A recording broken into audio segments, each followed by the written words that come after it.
Buenas tardes. Continuando con las actividades del curso del manejo interdisciplinario en pacientes psiquiátricos en la hospitalización. Hoy tengo el gusto de presentar primero a un compañero de la residencia en medicina y en la segunda parte también otro compañero de otra especialidad. En esta primera parte nos va a acompañar el doctor eh, José Valencia Rodríguez, que él es un médico egresado de la Universidad Nacional San Agustín de Arequipa, ha hecho la especialidad en nefrología en la Universidad Peruana Cayetano Heredia, en el Hospital Cayetano Heredia, tiene una maestría en docencia en educación superior, ha sido jefe del servicio de nefrología del Hospital 2 de Mayo, donde labora actualmente y además actualmente es el coordinador general de las unidades de hemodiálisis en dicho hospital y es docente universitario en las facultades de medicina de las universidades peruana de ciencias aplicadas, la científica del sur y la Universidad Ricardo Pan. Le doy el pase al doctor Valencia para que pueda proseguir con su presentación.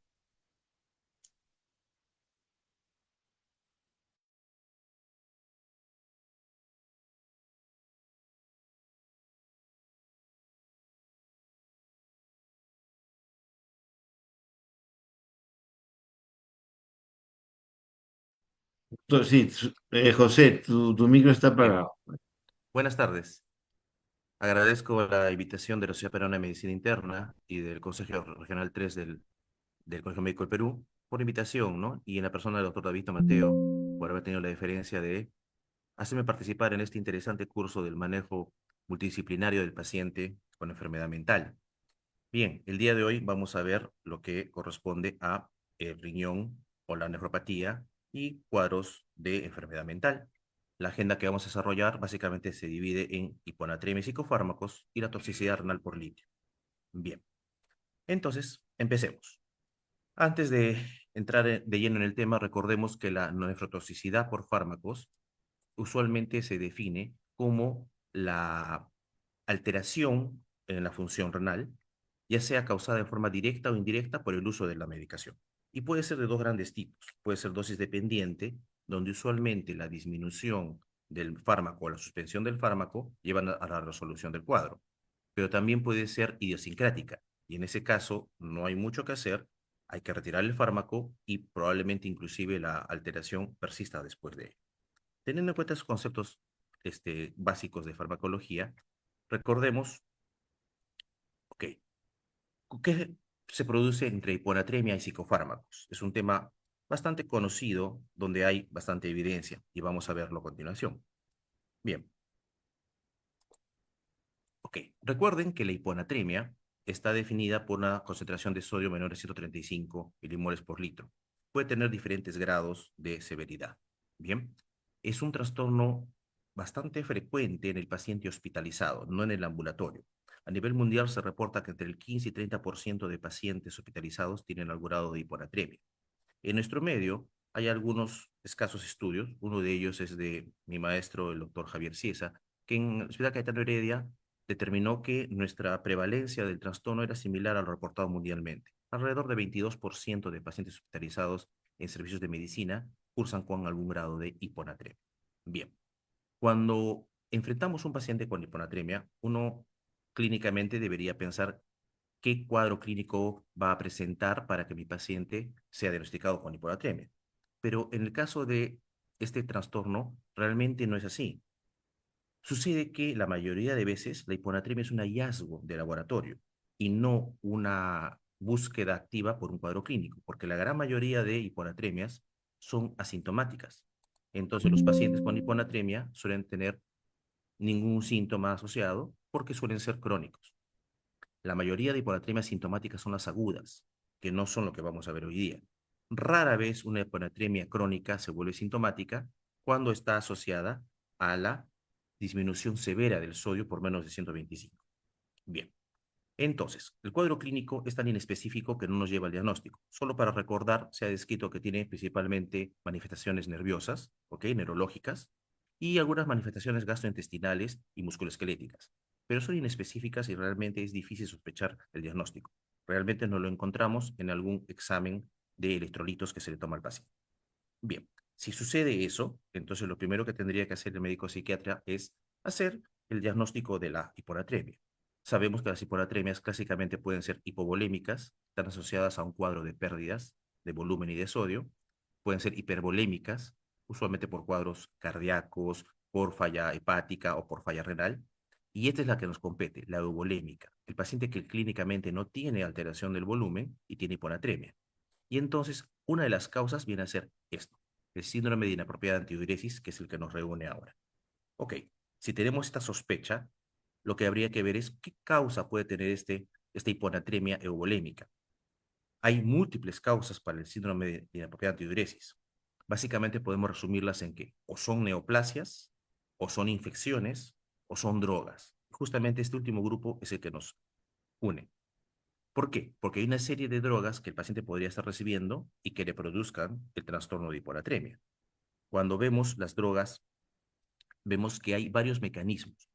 Lo clásico y lo que usualmente nos enseñaron en la facultad es que la fisiología de la hormona antidiurética se altera. Recordemos la fisiología.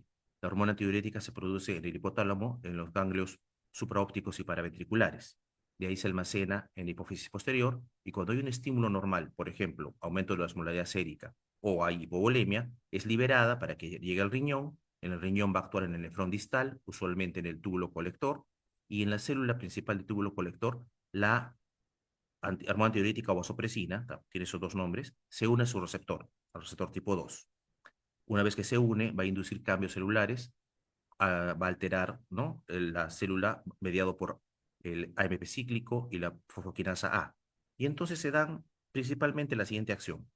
Dentro de la célula hay endocitado trozos de membrana celular que tienen acuaporinas. Estas migran hacia la parte apical y se expresan. Entonces rápidamente la célula puede tener un gran número de acuaporinas, de canales de agua, para que ingrese el agua al citosol y luego el agua sea pasada hacia el torrente sanguíneo a través de acuaporina 3 y acuaporina 4. Cuando este estímulo es crónico, también se puede sintetizar mayor número de acuaporinas. Esto es lo normal.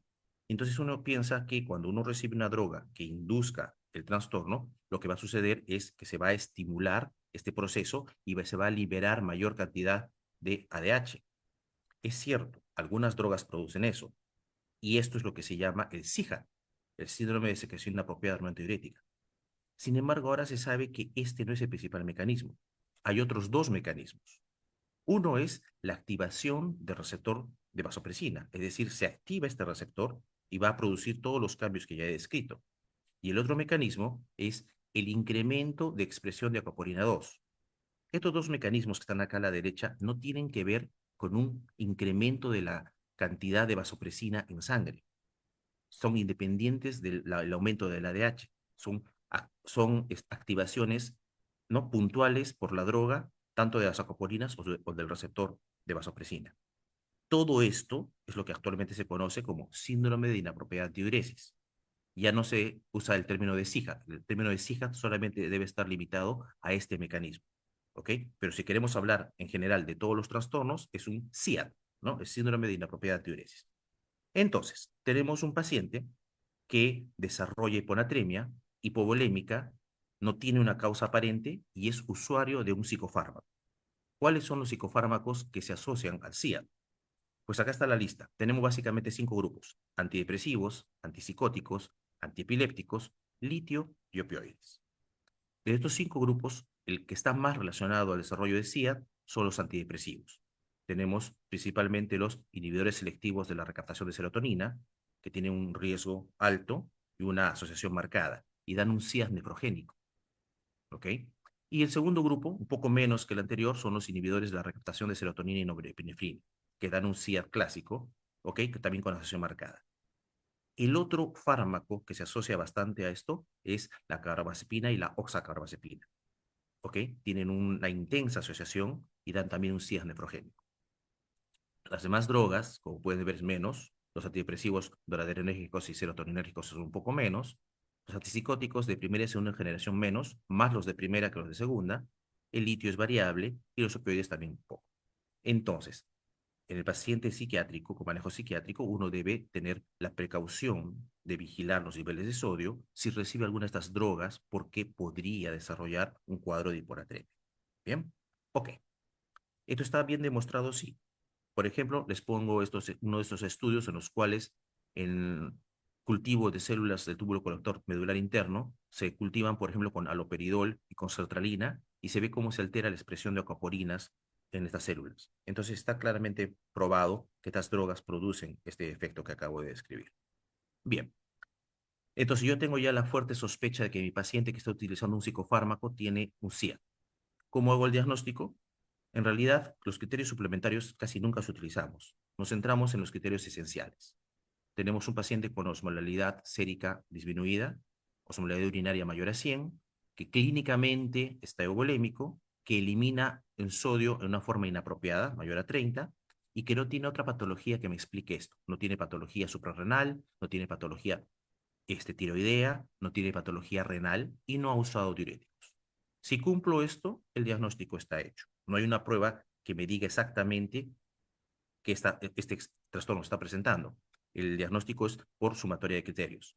Si se dan cuenta, la medición de hormona antidiurética no es un criterio, porque ya dijimos que eso solo serviría para el SIHA, no para los demás tipos de CIA. Bien, entonces yo tengo mi diagnóstico establecido o tengo un alto nivel de sospecha, puedo manejar al paciente en ese sentido. A veces no tenemos ese diagnóstico al comienzo, lo sospechamos. Una manera útil de aproximarnos a la probabilidad de que el trastorno sea producido por la droga que está recibiendo el paciente es utilizar una escala un poco antigua pero útil, que es el score o la escala de naranjo. Es una escala canadiense en el cual hacemos 10 preguntas o nos hacemos 10 preguntas y dependiendo del puntaje que uno obtenga, hay una probabilidad de que el cuadro esté relacionado al manejo de la droga. ¿Ok? Si tenemos 9 a 10 puntos es definitivo, 5 a 8 probable, 1 a 4 es posible, si tienes 0 es muy poco probable que la droga esté produciendo el cuadro que tenemos. Bien, ya sea que tengamos un diagnóstico claro o un diagnóstico por un alto nivel de sospecha, hay que iniciar manejo en los pacientes. Bien, el manejo debería ser idealmente suspender el agente que causa la hiponatremia. Esto no siempre es posible o no siempre es necesario. ¿Por qué? Porque muchas veces un paciente que esté en manejo crónico con un psicofármaco ha recibido recientemente un nuevo medicamento y a veces la interacción farmacológica es la que desencadena el cuadro. Entonces hay que hacer una historia clara de ver si no ha habido una nueva medicación, porque los pacientes muchas veces reciben polifarmacia, sobre todo si son ancianos, y entonces habría que ver si no ha sido la nueva droga que se ha introducido la que descompensó al paciente que ya estaba recibiendo un psicofármaco en forma crónica y no había desarrollado hiponatremia. ¿Ok? Entonces, antes de hacer un cambio terapéutico, hay que descartar que no haya esta posibilidad. Bien, la medida universal y la medida que está en todas las revisiones es la restricción hídrica. Sin embargo, es una medida que también se reporta que es bastante ineficaz, pero básicamente porque el paciente no se adhiere a la terapia, el paciente no cumple restricción hídrica y porque es mal indicada. La restricción hídrica que suele funcionar es que no solamente el paciente debe tomar menos volumen, que está entre los 1000 y 1500 mililitros al día, sino que el paciente debe tomar un volumen similar a lo que orina. ¿En qué sentido? La misma cantidad de orina y la misma concentración de sales, la misma osmolalidad de la orina. Es decir, la restricción hídrica no es tomar menos líquido, es que el poco líquido que tome tiene que tener electrolitos, tiene que tener sodio. Ahora es un poco más fácil eso porque hay una serie de productos comerciales que tienen electrolitos, ¿no? Bien. Y entonces utilizando este tipo de productos o agregándole una cantidad de sal a los líquidos, se tiene una adecuada restricción hídrica. Y ese líquido tiene que utilizarse no solamente para beber, sino para preparar otras cosas. Por ejemplo, para preparar el té, el café, la leche, hay que utilizar líquido con electrolitos, no agua pura. Si es así, puede funcionar. Si aún así no funcionara, la tercera medida terapéutica es dar diuréticos. Usualmente se usan diuréticos de ASA en dosis no muy altas, 20 a 40 miligramos al día, suelen ser suficientes para que mejore el cuadro de hiponatremia. Y otra cosa importante que se debe hacer como cuarta medida es aumentar la ingesta de oral, de sal, con cuidado, porque si tenemos un paciente que además es hipertenso o que tiene falla cardíaca, obviamente esta medida podría ser contraproducente. Entonces hay que individualizar esta indicación de sal y proteínas en cada paciente. Si aún así no tenemos del todo la mejoría, hay más medidas. podríamos siempre vigilar que el potasio esté normal. La hipocalemia puede enlentecer hacer difícil la corrección del sodio. Cuando hacemos que el potasio esté normal en sangre, usualmente la hiponatremia se corrige de una manera más rápida. Finalmente, podríamos utilizar urea oral a medio gramo por kilogramo de peso, que es útil solamente en los casos de SIHAT, ¿ok? Y finalmente hay una última medida terapéutica cuando el caso no responde a todo lo anterior, que es controversial. Tenemos los baptanes, los antagonistas selectivos del receptor de vasopresina. Conivaptan, que es por vía endovenosa, tolvaptan, que es por vía oral. En nuestro país no teníamos, pero ya actualmente hay tolvaptan. Y acá hay una medida, como les decía, que es un poco dudosa porque, por ejemplo, si uno lee las guías de manejo de hiponatremia europeas, no lo recomiendan en su uso. No recomiendan por lo menos el uso crónico de los baptanes. En cambio, las guías americanas sí lo recomiendan. Entonces aquí tendría que el especialista evaluar el caso en particular y decidir si es que vale la pena o no vale la pena el uso de baptanes en el manejo de mi paciente con hiponatremia asociada a psicofármaco. Bien, ok. Esto en general es el manejo de este paciente. Acá hay un algoritmo de manejo que me pareció bastante práctico para el manejo del psiquiatra. Bien, un paciente que va a recibir psicofármacos, ¿no? El psiquiatra tratante debe hacer siempre una evaluación de riesgo.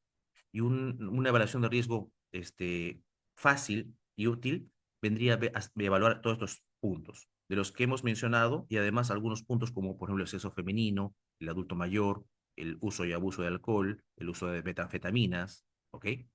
Además de lo que ya hemos conversado, y la desnutrición. Entonces, si es que tiene dos o más puntos, que la mayoría de pacientes alcanzan ese puntaje, entonces este paciente tiene cierto riesgo y debería hacerse un control de sodio. Si el control de sodio está normal, ok, uno empieza el manejo psiquiátrico con tranquilidad. Si el sodio estuviese disminuido, entonces hay que pensar bien si no puedo utilizar una droga de segunda línea y no utilizar esa droga que tiene mayor riesgo de producir el trastorno. Si empiezo a utilizar el psicofármaco, entonces debo hacer un control. En el mejor de los casos, mi control de sodio, que se puede hacer alrededor de 2 semanas, ¿no? Después del inicio, entonces va a estar normal. Pero podría ser que no, que el paciente desarrolle hiponatremia. ¿Ok? El mejor de los casos sería que sea una hiponatremia sintomática, leve o moderada. Y en ese caso se recomienda, si es que es posible y el cuadro clínico lo permite, disminuir entre 25 y 50% la dosis del psicofármaco y controlar. Podría ser que sea una hiponatremia sintomática, pero con un valor de severidad menor a 125. En este caso ya no es bueno, yo no recomendaría, igual que los autores, el manejo ambulatorio. Sería bueno que este paciente sea ingresado para pedir las interconsultas y ayuda en el manejo. Y definitivamente, si tengo una hiponatremia sintomática, ya sea con o no valor bajo, este paciente sí o sí tiene que ser hospitalizado y tiene que hacer el psiquiatra la interconsulta, idealmente al nefrólogo. Si no hay nefrólogo en la institución, al médico intensivista o al médico emergenciólogo o al médico de medicina interna para que lo ayude en el manejo, porque este paciente requiere un manejo de otro tipo, un manejo guiado por todas las guías que conocemos en la literatura. Y luego, dependiendo de la evolución, lo usual es que en los cuadros severos la droga sea suspendida, tenga que ser cambiada por una droga alternativa. Bien. Y esto es importante porque, recuerden, nuestro principio es primum non nocere. Entonces, el manejo inadecuado de la hiponatremia podría llevarnos a complicaciones serias, como el síndrome de disminución osmótica, que nadie quiere ver, nadie quiere presenciar, porque nuestro paciente muchas veces termina con cuadros severos, con lesión a nivel de la base del cerebro, irreversible y limitante. Entonces, en ese caso, es mejor siempre pedir la ayuda de los especialistas que tienen mayor uso de la terapia en este tipo de pacientes. Bien, con eso hemos tenido una visión global de lo que es el manejo de la hiponatremia inducida por psicofármacos. Y vamos a la segunda parte de la exposición. Vamos a ver la toxicidad renal por litio. Y aquí vamos a ver probablemente la patología que da mayor temor en el manejo de psicofármacos en el paciente que hace compromiso renal. Para empezar, recuerden, y ustedes lo saben mejor que yo, el litio es una de las terapias más eficaces para el manejo de trastorno bipolar, ¿de acuerdo? no voy a hablar sobre el respecto. Sabemos que tiene algunas desventajas clínicas y la principal desventaja es que tiene un rango terapéutico muy estrecho, por lo cual requiere la monitorización con el control de niveles séricos en forma ideal, así debería ser el control del paciente. A veces eso no es posible por temas de logística o por temas de costos, pero eso hace que se limite su utilidad en la práctica día a día. Otro problema con el uso de litio es que es un fármaco que en la mayoría de lugares no es caro y no tiene patente. Y como no tiene patente, la investigación al respecto no ha sido promovida por la industria. Entonces, durante mucho tiempo, y aún hoy, no se tiene mucha evidencia científica de calidad para ver cómo es el manejo de los trastornos que presenta litio. Hay información, pero realmente comparada con otro tipo de alteraciones de fármacos en el riñón es bastante escasa. Bien, vamos a ver lo que tenemos claro a continuación. ¿Por qué? Porque esto ha llevado a un temor en el uso del litio y a pesar de su efecto beneficioso, encontramos artículos como este que les pongo acá, donde especialistas, ¿no? Psiquiatras en este caso, se preguntan por qué el litio no es la droga de elección del trastorno bipolar. Y básicamente es por ese temor que se ha producido por los efectos adversos que se han encontrado, pero con un nivel de evidencia que no necesariamente era el que uno creía. Vamos a verlo a continuación, ¿ok? Primero recordemos la fisiología del litio. El litio tiene una fisiología renal muy parecida a la del sodio. El litio se filtra libremente en el glomérulo y el 80% más se reabsorbe en los diferentes segmentos de la nefrona, principalmente en el tubo proximal y en el enlace de Henle, y una pequeña cantidad en el túbulo colector. Sin embargo, esta pequeña cantidad del túbulo colector, que es entre el 3 y el 5%, es la que nos va a dar la mayoría de efectos patológicos. Bien, la toxicidad por litio se va a dar cuando la tasa de filtración glomerular disminuye o cuando la reabsorción tubular de litio se incrementa. ¿De acuerdo? Son los dos principales mecanismos que llevan a toxicidad renal por litio. Ok, vamos a ver la parte izquierda de este gráfico. Olvidémonos primero de la derecha. Esto es la fisiología de lo que se da en una célula del túbulo colector cortical, ¿no? Normal. El sodio ingresa a través de los ENA, el canal epitelial de sodio. Una vez que el sodio ingresa, lo que va a producir es que el agua a través de ocaporina ingrese y por un equilibrio de cargas, el potasio sale por los canales ronca. Entonces, normalmente lo que se va a ver en la célula principal es que hay un ingreso, una reabsorción de sodio y agua y una eliminación de potasio. Esto mediado por vasopresina y aldosterona. Bien, eso es lo normal. Ok, bien, vamos a ver. Cuando uno recibe litio, puede producirse diferentes tipos de toxicidad renal. Básicamente tenemos estos tres como los más importantes. La diabetes insípida nefrogénica, que viene a ser el trastorno más común por litio, la toxicidad más común por litio a nivel del riñón. La presenta entre 20 a 40% de personas, ¿ok? Y se da en 1 a 2 años de la terapia con litio. Sin embargo, hay estudios que nos han demostrado que hasta un 60% de los pacientes que reciben litio en forma crónica tienen una disminución de la capacidad de la concentración urinaria sin llegar a tener criterios de diabetes insípida nefrogénica. Y eso se ve mucho más temprano, usualmente después de las 8 semanas de iniciar terapia. Esta es la patología más común de toxicidad por litio. La segunda patología que vamos a ver es la nefropatía crónica por litio. Esta es menos frecuente, se da entre el 20 a 25% de pacientes que reciben terapia crónica y se da de una manera muy tardía, después de los 10 y alrededor de los 20 años después de haber iniciado tratamiento.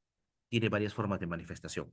La más importante es la nefritis tubulointersticial crónica, pero también se puede ver una acidosis tubular renal y rara vez se puede dar una glomerulopatía. Y esto es una cosa muy rara, que es la intoxicación aguda. No se suele ver mucho intoxicación aguda, ¿no? Daño renal por intoxicación aguda. Sin embargo, está bien descrita. Hay varias formas, ¿no? La nefritis intersticial aguda, la necrosis tubular aguda, un síndrome nefrótico agudo, y se da rápidamente después del inicio de la terapia. Pero es una patología que no lo vemos con mucha frecuencia. Bien, entonces, hablemos de la toxicidad renal por litio en detalle. Primero hablemos de la disfunción tubular inducida por litio. Y la disfunción tubular básicamente tiene tres presentaciones. La primera es diuresis acuosa. El paciente que recibe litio en forma crónica va a tener alteración en la médula renal y se va a dar una diuresis acuosa. ¿Por qué? Porque disminuye marcadamente la expresión de acuaporinas 2. Esto suele remitir con la suspensión de la droga, pero no siempre es una remisión total. A veces no remite del todo. Y además, se ha determinado que esta diuresis acuosa está relacionada en forma bastante consistente con el tiempo en el cual el paciente ha recibido las sales de litio. Usualmente las 2 primeras semanas, si uno retira la droga, pues no hay mayor lesión, pero después de las 2 semanas se empieza a ver cambios en la estructura del túbulo. Empieza a haber un cambio, por ejemplo, en la población celular. Hay mayor cantidad de células intercaladas que reemplazan las células principales. Y a la larga, estos cambios pueden ser irreversibles. Entonces, diuresis acuosa es uno de los primeros cambios. La segunda es la natriuresis, como ya vimos, ¿ok? Entonces, no se sabe muy bien por qué se da la natriuresis, ¿bien? Pero es un hecho demostrado. Y lo que se sabe es que el litio va a alterar a 2 niveles los canales epiteliales de sodio, tanto en la subunidad beta como en la subunidad alfa. Esto probablemente es lo que va a mediar esta alteración. Y la última alteración es la producción de una acidosis metabólica, que es una acidosis metabólica anión gas normal o hiperclorémica, que felizmente no suele ser muy marcada y no suele ser un problema relevante en el manejo del paciente. Bien, habiendo visto rápidamente eso, ahora sí volvamos al gráfico que vimos hace un momento. Veamos qué sucede cuando el paciente recibe litio en forma crónica. El litio se une al canal epitelial de sodio y tiene mayor afinidad que el sodio, el doble o más de afinidad que el sodio. Entonces, compite y le gana. Y una vez que el litio es absorbido por este canal, produce alteraciones celulares. Y las más estudiadas demuestran que se altera una quinasa, la GSK3 beta quinasa.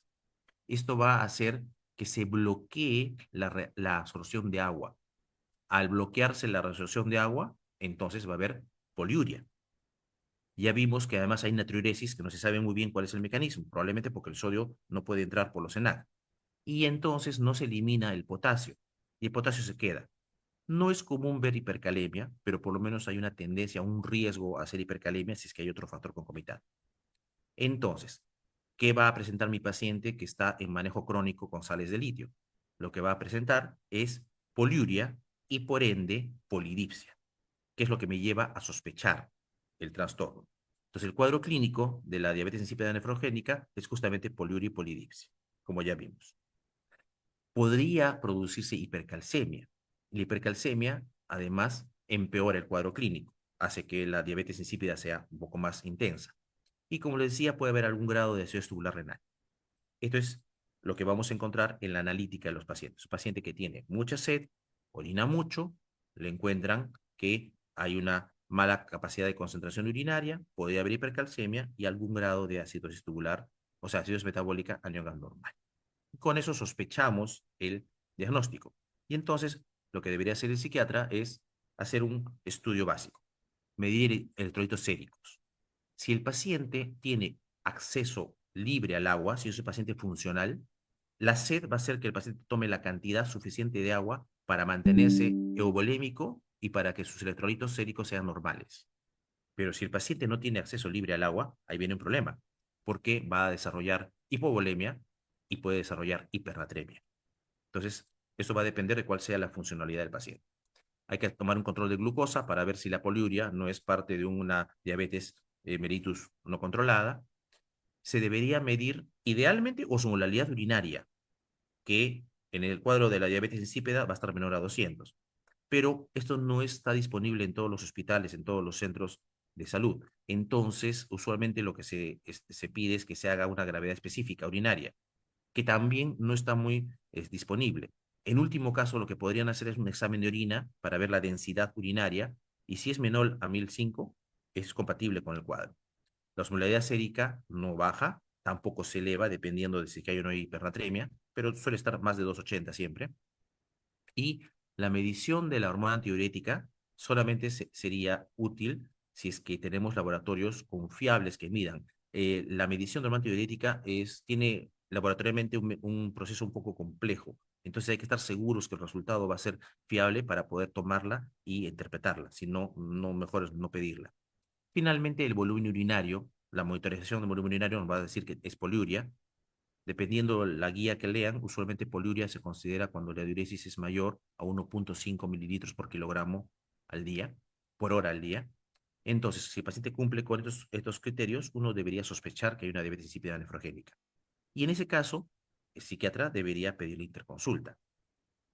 Si uno quisiera hacer el diagnóstico preciso, el gol estándar es hacer un test de Mohs-Miller, es decir, el test de deprivación de agua. Para esto el paciente tiene que estar sí o sí hospitalizado, porque podría ponerlo en riesgo hemodinámico. Entonces, este test tiene un protocolo en el cual al paciente se le corta totalmente la ingesta de líquidos y se va midiendo la osmolaridad sérica y urinaria cada hora. Y cuando tenemos dos o tres osmolaridades que no tienen variación mayor al 5%, entonces se le administra una dosis de vasopresina sintética y se ve cuál es la respuesta. Y dependiendo cuál sea la respuesta, uno puede diferenciar los diferentes tipos de diabetes insípida, central, nefrogénica, total o parcial. ¿De acuerdo? Este test no se usa mucho porque es un poco complejo y, como les digo, dependiendo del paciente podría ser algo riesgoso. Entonces hay que tener cuidado cuando se hace el test y debe ser en un servicio de medicina interna para poder hacer la adecuada monitorización. Finalmente, en algunos casos, para hacer el diagnóstico diferencial, se pedirá estudios de la glándula pituitaria para poder tener claro el cuadro. Bien, teniendo un nivel de sospecha bastante alto o un test de deprivación que confirme el cuadro, uno tiene el diagnóstico y entonces se debe dar el manejo. El manejo siempre se inicia, ¿no? En paralelo, descartando las otras posibles causas. Y aquí hay una droga que ha demostrado ser bastante útil en el manejo de la diabetes insípida nefrogénica por psicofármacos, que es un diurético ahorrador de potasio, la conocida y antigua amilorida. Amilorida es económica, es una droga que se encuentra ahí en nuestro medio, mejora la poliuria porque bloquea la reabsorción de litio a través de la alteración en su unión con el NAG. Hay que tener en cuenta siempre que en un paciente que desarrolle esto, el manejo incluye evitar drogas que puedan empeorar el cuadro. Por ejemplo, si es un paciente hipertenso y en su manejo de la hipertensión, un paciente con falla cardíaca, y en su manejo está utilizando tiacidas, como la hidroclorotiacida, hay que quitarla, hay que eliminarla porque esto empeora el cuadro. Y cualquier situación de disminución de volumen plasmático va a empeorar el cuadro, porque al haber depresión de volumen se estimula la reabsorción de sodio, agua en la nefrona y por ende también se va a estimular la absorción de litio, ¿de acuerdo? Si es hipertenso, a veces se recomienda cambiar un YECA o un ARA por otro tipo de antihipertensivo, ¿de acuerdo? Puede ser útil para evitar que el cuadro empeore. Bien, y amiloride actualmente tiene otro perfil. Hay estudios que han demostrado que amiloride no solamente puede ser utilizado para el manejo de la diabetes insípida nefrogénica, sino, por ejemplo, vean esto. Tenemos un caso, el control, donde se ve marrón la expresión de acuaporinas, como cuando le dan a la ratita terapia con litio, desaparecen las acuaporinas porque se altera disminuye su expresión, y como cuando le agregan amiloride, se mantiene la expresión de acuaporina o se recupera la expresión de acuaporina. Entonces, hay evidencia experimental y que se está poniendo en práctica en varios centros en el cual al paciente que va a recibir litio y que tiene factores de riesgo para diabetes insípida nefrogénica o que ya desarrolló diabetes insípida nefrogénica, darle concomitantemente a las sales de litio amiloride en forma crónica para disminuir el cuadro o evitar que el cuadro se vuelva a presentar. La dosis puede ser 2,5 a 5 miligramos, dependiendo del tamaño y las condiciones del paciente, con monitoreo cercano en el tratamiento. Bien. ¿Qué tan útil es la amilorida? Vean, por ejemplo, el volumen urinario con litio era alto y al usar litio con amiloride disminuye significativamente, al igual que la osmolaridad urinaria. Era baja con litio y cuando al litio le agregan amiloride se corrige en forma bastante bien. Entonces, es una arma terapéutica útil, no es cara, ¿ok? Y ahí en nuestro medio. Ok. Y pasemos finalmente a la nefropatía crónica inducida por litio, que es la que más temor da, que es la que tiene peor fama. Hay muchos estudios a través de la literatura, a través de los últimos 50 años, que han establecido daño renal por litio, ¿ok? Y son estudios epidemiológicos, clínicos, inclusive histopatológicos. Bien, entonces la enfermedad renal crónica por litio ocurre mucho tiempo después de haber iniciado terapia, 10 a 20 años después, ocasionalmente puede ser antes de 10 años, pero no es lo usual. Y usualmente los psiquiatras la diagnostican cuando la filtración glomerular está por debajo de 60. ¿Ok? Bien. Sin embargo, la evidencia más reciente nos muestra que aparentemente ha sido sobredimensionada esta patología. ¿Ok? Acá tenemos, por ejemplo, un metaanálisis publicado en Lancet hace ya unos años, en el cual, obviamente, el uso de litio en los estudios con caso control, ahí viene el problema. Mucha de la evidencia la tenemos de estudios observacionales, que sabemos que no son los de mayor calidad en evidencia científica. Cuando se hace metaanálisis de estudios caso control, se ve que obviamente el litio sí se asocia a la disminución de la capacidad de concentración máxima de orina, como acabamos de ver en la diabetes insípida nefrogénica. Pero cuando se ve la asociación con enfermedad renal crónica, hay estudios que sí la asociaron bien y hay estudios que, aunque ven, muestran una tendencia, no llegan a ser significativos. Finalmente, en este metaanálisis, el balance global fue que, aunque hay una tendencia a la producción de enfermedad renal crónica, no llegó a ser significativa totalmente. Posteriormente ha habido mayor cantidad de estudios y tenemos acá otro metaanálisis que es mucho más reciente, es del año 2021, en el cual se evalúa cuál es la proporción de pacientes que, teniendo terapia crónica con litio, presentan desarrollo de enfermedad renal crónica. Y se ve que más o menos el 25% de pacientes que usan litio en forma crónica, usualmente hacia los 15 o 20 años, van a desarrollar una disminución de la función renal. ¿Ok? Y esto se ha hecho en estudios tratando de controlar sesgos, como por ejemplo, recuerden que la filtración glomerular disminuye fisiológicamente por encima de los 40 a 45 años. Y también recordemos que el hecho de que mi paciente tenga un trastorno bipolar no significa que no puede tener otras enfermedades como por ejemplo diabetes, hipertensión, uropatía obstructiva, litiasis, poliquistosis, que sean las causas de deterioro de la función renal y no sea la terapia con litio. Entonces, controlando esas variables, en realidad no es una patología tan frecuente y no es una patología tan agresiva como vamos a ver posteriormente. El mecanismo por el cual se da esta nefropatía crónica no está de todo bien claro, ¿de acuerdo? Básicamente está en relación a la alteración de la quinasa GSK3 beta, ¿ok? Que va a alterar los cilios primarios de la célula principal y va a condicionar la formación de microquistes, y también va a ser en relación a la inhibición de la actividad de la inositol monofosfatasa. Hay depresión de inositol y entonces el ciclo celular se detiene, se va parando y entonces puede entrar en apostasis la célula. Acá tenemos los mecanismos, ¿ok? Ya vimos la diabetes, el remodelado celular, fibrosis intersticial, atrofia tubular, dilatación tubular, microquistes y rara vez glomerulopatía. Y como ven, los mecanismos en realidad no se conocen, se han propuesto varias causas, pero no se tiene claro por qué se produce. Bien, entonces, una de las cosas que nos pueden llevar a sospechar el diagnóstico es justamente la formación de quistes, ¿de acuerdo? ¿Ok? Y rara vez la presentación de una glomerulopatía. Vean, por ejemplo, en las biopsias cómo se ve un grado importante de fibrosis. Esta es una coloración tricrómica de Mason y la formación de quistes. Lo mismo se ve en la tinción de ácido periódico de Schiff. Vean acá toda la fibrosis y la formación de quistes. ¿Ok? Bien. ¿Qué paciente tiene factores de riesgo? O sea, no todo paciente que recibe litio va a hacer este problema. ¿Cuáles son los factores de riesgo? De lejos, el principal, el tiempo de duración de la terapia, la dosis acumulada. La edad, el adulto mayor tiene más riesgo de enfermedad renal crónica per se. El haber iniciado tratamiento ya con una disminución de la filtración glomerular. El ser mujer, ¿ok? Ya dije la dosis. Y que tenga otra patología que me lleva a RC, principalmente diabetes e hipertensión. El que yo reciba otra droga nefrotóxica, obviamente empeora la posibilidad. Y que yo tenga un antecedente de una toxicidad previa por litio. Me aumenta el factor de riesgo. ¿De acuerdo? Bien. Entonces, en esos pacientes, el psiquiatra debe tener un monitoreo más cercano de la función renal. ¿Por qué? Porque clínicamente, nuevamente, no voy a tener mucha evidencia. Es subclínica. La presión arterial no se suele alterar, el cemento urinario suele no tener alteraciones, la mayoría de pacientes no tienen proteinuria o es muy poquito, solamente si hubiera compromiso glomerular habría, que es lo mínimo, la minoría de pacientes, y la capacidad de concentración urinaria está alterada, pero no necesariamente llega a cumplir criterios de diabetes insípida nefrogénica.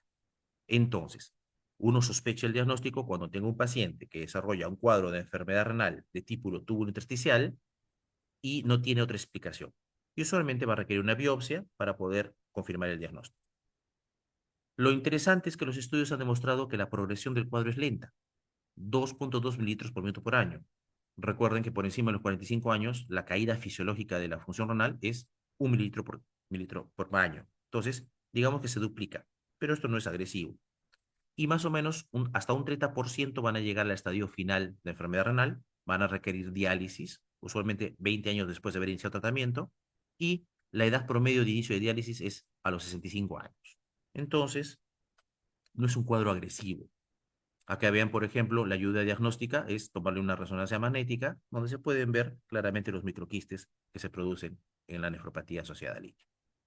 Bien, entonces, ¿qué debe hacer un psiquiatra cuando va a iniciar terapia con litio? Primero, tomarle exámenes basales, ¿no? Hacer una buena historia, ver qué otra comorbilidad tiene, por ejemplo, diabetes, hipertensión, ver si hay tabaquismo, consumo de alcohol, si tiene la esperanza o la idea de gestar, lo cual nos va a complicar un poco el manejo, y la historia familiar, esto nos da un perfil de riesgo. Y hay que hacer una evaluación clínica, ver si no hay desnutrición y tomar exámenes basales como los que ven aquí, ¿no? Hemograma, glucosa, urea, catinina, etcétera. ¿Ok? Función renal, perfil hepático y función tiroidea, porque también hay toxicidad tiroidea por litio. Iniciamos la terapia por litio y usualmente a la semana y a las 2 semanas se hacen mediciones. En general, con 2 mediciones se establece cuál es la dosis. Y hay que hacerle controles, dependiendo de la guía que uno lea, entre 3 o 6 meses son las recomendaciones. O hay que hacer un control cuando uno hace un ajuste de dosis porque no está bien controlado el cuadro psiquiátrico o si hay alguna indicación clínica para hacer un monitoreo. Cuando el psiquiatra sí o sí debe hacer interconsulta con el nefrólogo. Si la filtración glomerular ya llega a estar por debajo de 30, porque ahí va a haber problemas que hay que manejar de forma especializada. Si tengo una caída inesperada de la filtración glomerular, usualmente mayor a 4 mililitros por minuto. Si se sospecha por otro motivo que hay otra patología que me puede estar causando lesión renal. Por ejemplo, si presenta hematuria o proteinuria que no tenía el paciente, y si el paciente ya tiene complicaciones derivadas de su disminución de la función renal. En ese caso, el manejo debe ser conjunto.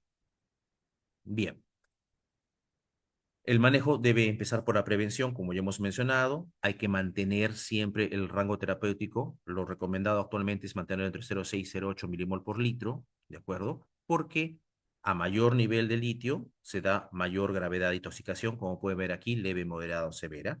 Bien. Y además se recomienda utilizar las formulaciones de litio de liberación prolongada, de una sola vez al día. Han demostrado ser menos tóxicas que las que son de varias veces al día. Hay que evitar que mi paciente se deshidrate. Hay que educar a la familia y al paciente para que no se deshidrate. Y además hay que vigilar que no haya otra droga que me pueda empeorar la toxicidad. Fijémonos principalmente acá en el lado izquierdo. Estas son drogas que empeoran la toxicidad por interacción farmacológica.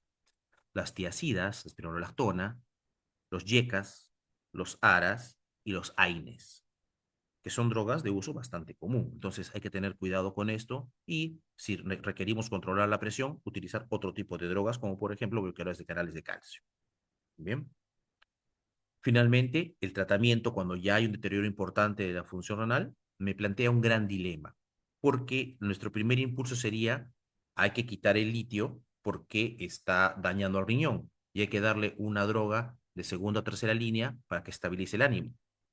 Y esta decisión no puede ser unilateral, tiene que ser una decisión consensuada entre el paciente, que es la persona no implicada, su psiquiatra y su nefrólogo, para ver cuál es la mejor opción. ¿Y por qué no siempre hay que quitar el litio? Porque se ha visto que no siempre el cuadro de daño renal mejora quitando el litio. Está más o menos establecido que cuando la filtración glomerular está por encima de 40 o 45, retirar el litio puede disminuir la progresión de la enfermedad renal. Pero hay un punto de no retorno. Cuando el riñón está muy dañado, y eso usualmente es por debajo de 40 de filtración glomerular, aún retirando el litio, va a seguir progresando la enfermedad porque la fibrosis ya es demasiado extensa y ese riñón se va a terminar de morir sí o sí, con o sin litio. Entonces hay que valorar si es que vale la pena quitar el litio y cuál sería la consecuencia psiquiátrica. ¿Por qué? Porque hay una serie de estudios donde se reporta que el quitar el litio a un paciente que estaba controlado crónicamente con esta droga y llevaba un buen control es perjudicial. Por ejemplo, vean este estudio donde los pacientes que tuvieron una enfermedad renal crónica y se les retiró el litio, tuvieron una mayor cantidad de cuadros de alteración del estado de ánimo comparado con los pacientes que se detectó enfermedad renal crónica y se les mantuvo la terapia con litio. La diferencia es marcada. Entonces, la tendencia actual es hacer una evaluación multidisciplinaria y ver si en realidad vale la pena quitar o continuar con la terapia de litio en mi paciente con trastorno bipolar. En general, este vendría a ser el resumen: monitorizar su función renal, ¿ok? Si es que hay deterioro de la función renal, hacer el control más cercano, utilizar, ¿no?, las extensiones, las drogas de una sola administración al día, los niveles terapéuticos deben ser alcanzados, evitar los episodios de toxicidad y tratar, y esto es lo más importante probablemente, tratar las otras patologías que tiene el paciente que puedan llevar a deterioro de la función renal. Bien. Amiloride, nuevamente, tiene importancia en esta patología. Parece que tiene acciones pleiotrópicas y que van a llevar a que haya una mejor evolución del paciente que tiene toxicidad por litio, ¿ok? No solamente en la perdón, en la diabetes insípida nefrogénica, sino también en la nefropatía crónica. Los mecanismos son complejos y no están muy bien estudiados, pero tienen que ver mucho con la modulación de la proteína P53. Bien, y entonces se ve igual, ¿no? Los controles, vean, este es un riñón normal, cómo el uso de litio 6 meses produce una serie de fibrosis y cómo cuando se dio litio con amiloride no se produce ese daño y la biopsia renal era similar que los controles. Entonces, hay bastante evidencia científica, aunque no está recomendado formalmente en las guías de manejo de trastorno bipolar, pero hay bastante evidencia que el uso concomitante de litio y amiloride podría disminuir y a veces evitar el desarrollo de nefropatía crónica por litio. Bien, espero no haberme pasado mucho del tiempo y haber cubierto sus expectativas en el manejo de la patología renal asociada a psicofármacos. Muchas gracias por su atención. Muchas gracias, José. Eh, Felicitaciones por tu presentación. Realmente hay muchas cosas nuevas. Yo personalmente he aprendido eh, y veo que también hay mucho más todavía de lo que a veces uno como psiquiatra revisa, ¿no? De esta interacción entre, en particular aquí el tema riñón-mente y los tratamientos y la implicancia de esos tratamientos sobre la salud renal y en general pues mente y cuerpo, ¿no? Yo quisiera hacerte algunos comentarios y algunas preguntas. Por ejemplo, mencionaste esta enzima interesante, la glucosa sintetasa quinasa 3 beta, ¿no? Que también en la psiquiatría está muy, o escuchamos mucho que a nivel más bien de la neurona, ¿no? La inhibición que hace el litio de esta enzima es justamente lo que le da el efecto terapéutico positivo e inclusive neuroprotector, ¿no? Para inhibir toda esta cascada del inositol, em, promueve la limpieza celular, que los lisosomas funcionen mejor, previene la apoptosis, la autolisis, ¿no? Previene el estrés del retículo endoplásmico, en fin, inclusive se viene pues ya estudiando a raíz de esta enzima el litio para enfermedades neurodegenerativas como Alzheimer y Uh -huh, demencias, uh ¿no? -huh. El uso y bueno, viene recobrando pues un poco de valor terapéutico que había disminuido en los últimos años por el temor del riñón. Revisaba un poquito mientras exponías que en el riñón, si bien la inhibición puede ser negativa, aparentemente a dosis terapéuticas no sería también tanto el daño, ¿no? Entonces, por eso es importante el cuidado, ese era el comentario de cómo justamente lo que mencionaste, ¿no? Los rangos terapéuticos, ¿no? Son muy estrechos y como en una célula como la neurona puede tener un efecto positivo y en el otro tener mucho cuidado porque podría más bien ser negativo.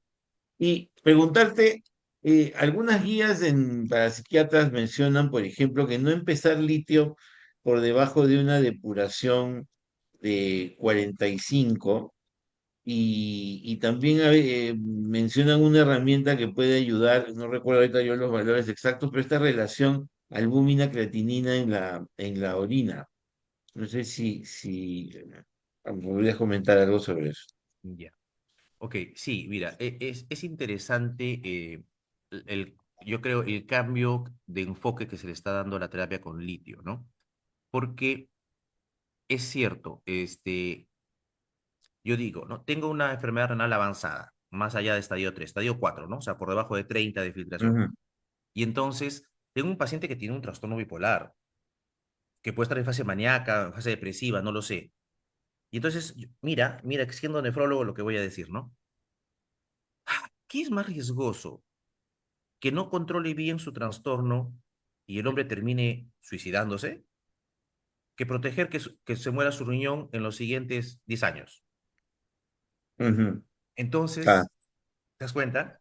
Entonces, si este paciente no respondiera, por ejemplo, a otro tipo de fármacos, porque el litio no es el único manejo, tú lo sabes mejor que yo, pero digamos que ya sea un paciente que no responda bien, o que sea, digamos, la mejor terapia para este paciente litio y tuviera aún enfermedad renal, yo creo que esa decisión conjunta entre los especialistas podría llevar al hecho de que tal vez en ese paciente, aún con su deterioro de función renal, valga la pena iniciar la terapia y monitorizarlo.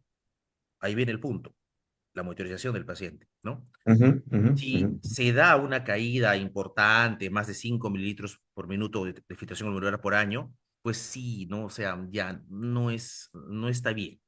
Pero ¿qué tal si la caída es 2, 3? Entonces, tiene 30.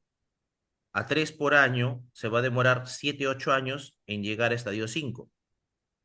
Y entonces, es mejor evolución que la mayoría de nefropatías que manejamos en la práctica nefrológica común. Entonces, si bien es cierto, ninguna guía te dice que uses libremente el litio, yo creo que tampoco debería ser una prohibición absoluta lo que mencionabas, ¿no?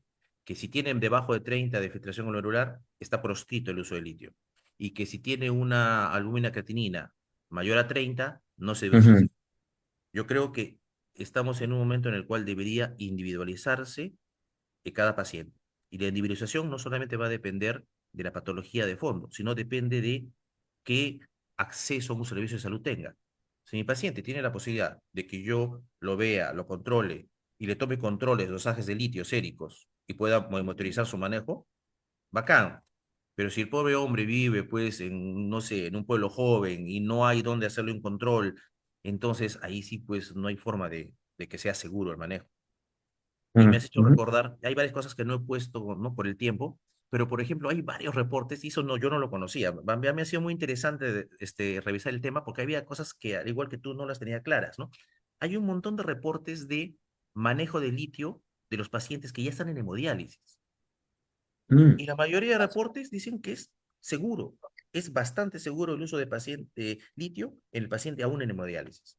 Y hay algunos artículos que me parecieron muy interesantes, ahora que en mi hospital estamos en la moda del trasplante, porque hemos iniciado trasplante renal, de la discusión que se está dando o se da en el reinicio de litio después del trasplante renal. Bien, mm. históricamente un paciente con trastorno bipolar pues no era candidato a trasplante. Pero ahora hay No, pues. lugares, hay centros donde un paciente que está bien controlado va a trasplante, a pesar de tener este desorden del humor. Ujú. Y entonces la idea es, ¿le reinicio o no le reinicio el litio después del trasplante? Es interesante, hay una discusión ahí que todavía no está zanjada. Pero Sí, pues, entonces, sí. para terminar la idea, ¿no? Yo creo que no hay que tenerle tanto miedo. Lo importante es ver si podemos monitorizar al paciente, si lo podemos vigilar cercanamente y tomar decisiones más apropiadas para cada caso. Claro, y justo las guías pues mencionan eso, de por debajo de 45, 30, el uso, la evaluación personalizada y que llamemos a José Valencia, ¿no? Para el manejo, para el manejo conjunto. Y de hecho sí, el litio me está recuperando una vigencia que de hecho tiene como neuroprotector. Y solo quería hacer un comentario chiquito en los 2 minutos que quedan respecto para todos los colegas, un caso interesante que no es el único, que han sido varios. Tener cuidado con los pacientes que están tomando litio cuando vienen por alguna emergencia al hospital y los ponemos en aislamiento porque están agresivos y se hace difícil monitorear sus funciones vitales y se hace difícil hidratarlos, ¿no?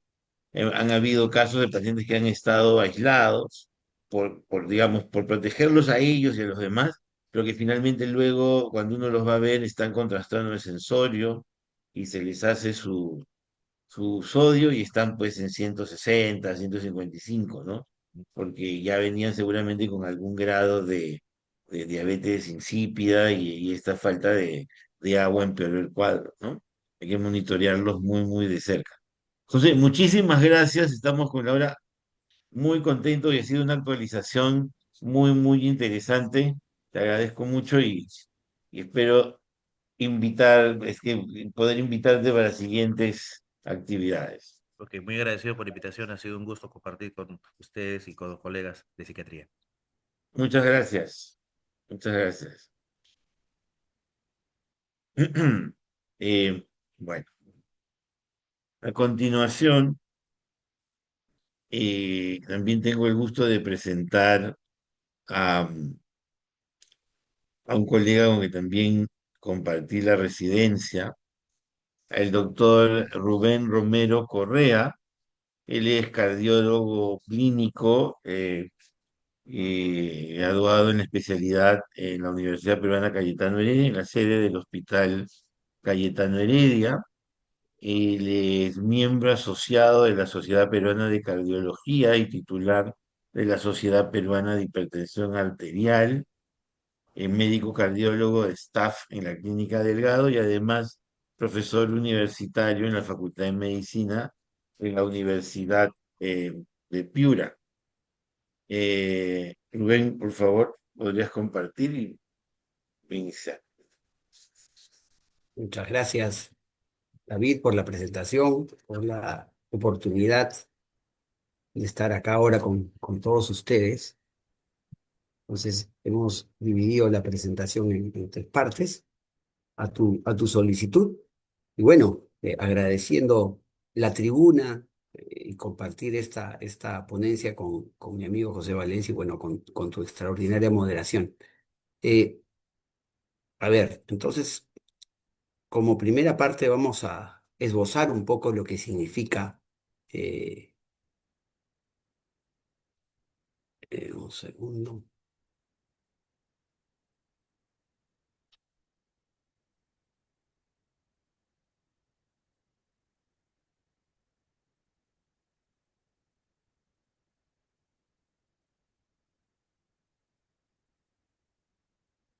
Se están viendo ahora la presentación, ¿verdad? Confirmen. Sí. Ok, depresión y enfermedad coronaria. Entonces vamos a esbozarla en primera línea, dando alguna conceptualización sobre depresión y enfermedad coronaria. Pues bien, cerebro y corazón son una interconexión que definitivamente está desde el principio de la vida. La depresión y el infarto de miocardio están interconectados y definitivamente el paciente portador de la depresión conlleva un riesgo incrementado de infarto de miocardio. Adicionalmente, un evento tipo infarto de miocardio puede activar o gatillar un proceso tipo depresión. Entonces, ya la estadística lo tiene bastante claro. Fíjense que hasta el 50% de los pacientes post-infarto experimentan algún tipo de distrés psicológico, en donde se incluyen componentes como depresión, ansiedad y fundamentalmente estrés postraumático. ¿Cuál es la importancia de valorar esta situación? La idea es mejorar, optimizar, proponer un manejo integral con la finalidad de reducir, además de mortalidad, la presencia de recurrencias. Muy bien, ¿y qué es la depresión?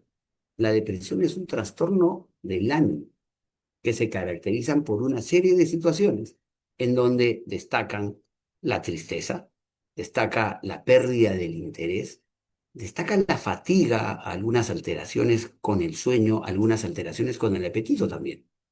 Entonces, y eso podría inclusive confundir ante la sintomatología de un evento coronario agudo o una signología propiamente asociada a enfermedad coronaria. Fíjense la prevalencia general. La prevalencia general no es baja, supera el 8% y la prevalencia continua está por encima del 12%. De todas maneras, en el contexto de la enfermedad cardiovascular, esta depresión resulta ser subdiagnosticada la mayor parte de las veces o incluso no diagnosticada y la mayor parte, y muchas más veces todavía, no se busca. Y ahí hacemos mea culpa a todos los que de alguna manera hacemos clínica cardiológica o de otra especialidad. ¿Qué cosa es un infarto de miocardio? Necrosis del músculo. Significa que hemos perdido celularidad, que las células cardíacas, los cardiomiocitos, han cambiado primero a células necróticas y posteriormente a células eh, cicatriciales.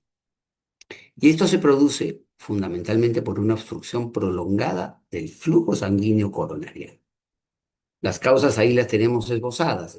Destacan el proceso de envejecimiento arterial, que la idea es que no se dé nunca, pero progresivamente tiene que darse con el proceso de envejecimiento y también con condiciones, factores de riesgo no controlados, en donde destacan la diabetes, la hipertensión, el sobrepeso, la dislipidemia, el colesterol alto, el ácido úrico alto, el sedentarismo, etcétera, etcétera, etcétera. Entonces, como causa de un evento coronario agudo, tenemos ateromatosis, una trombosis aguda o un espasmo coronario persistente.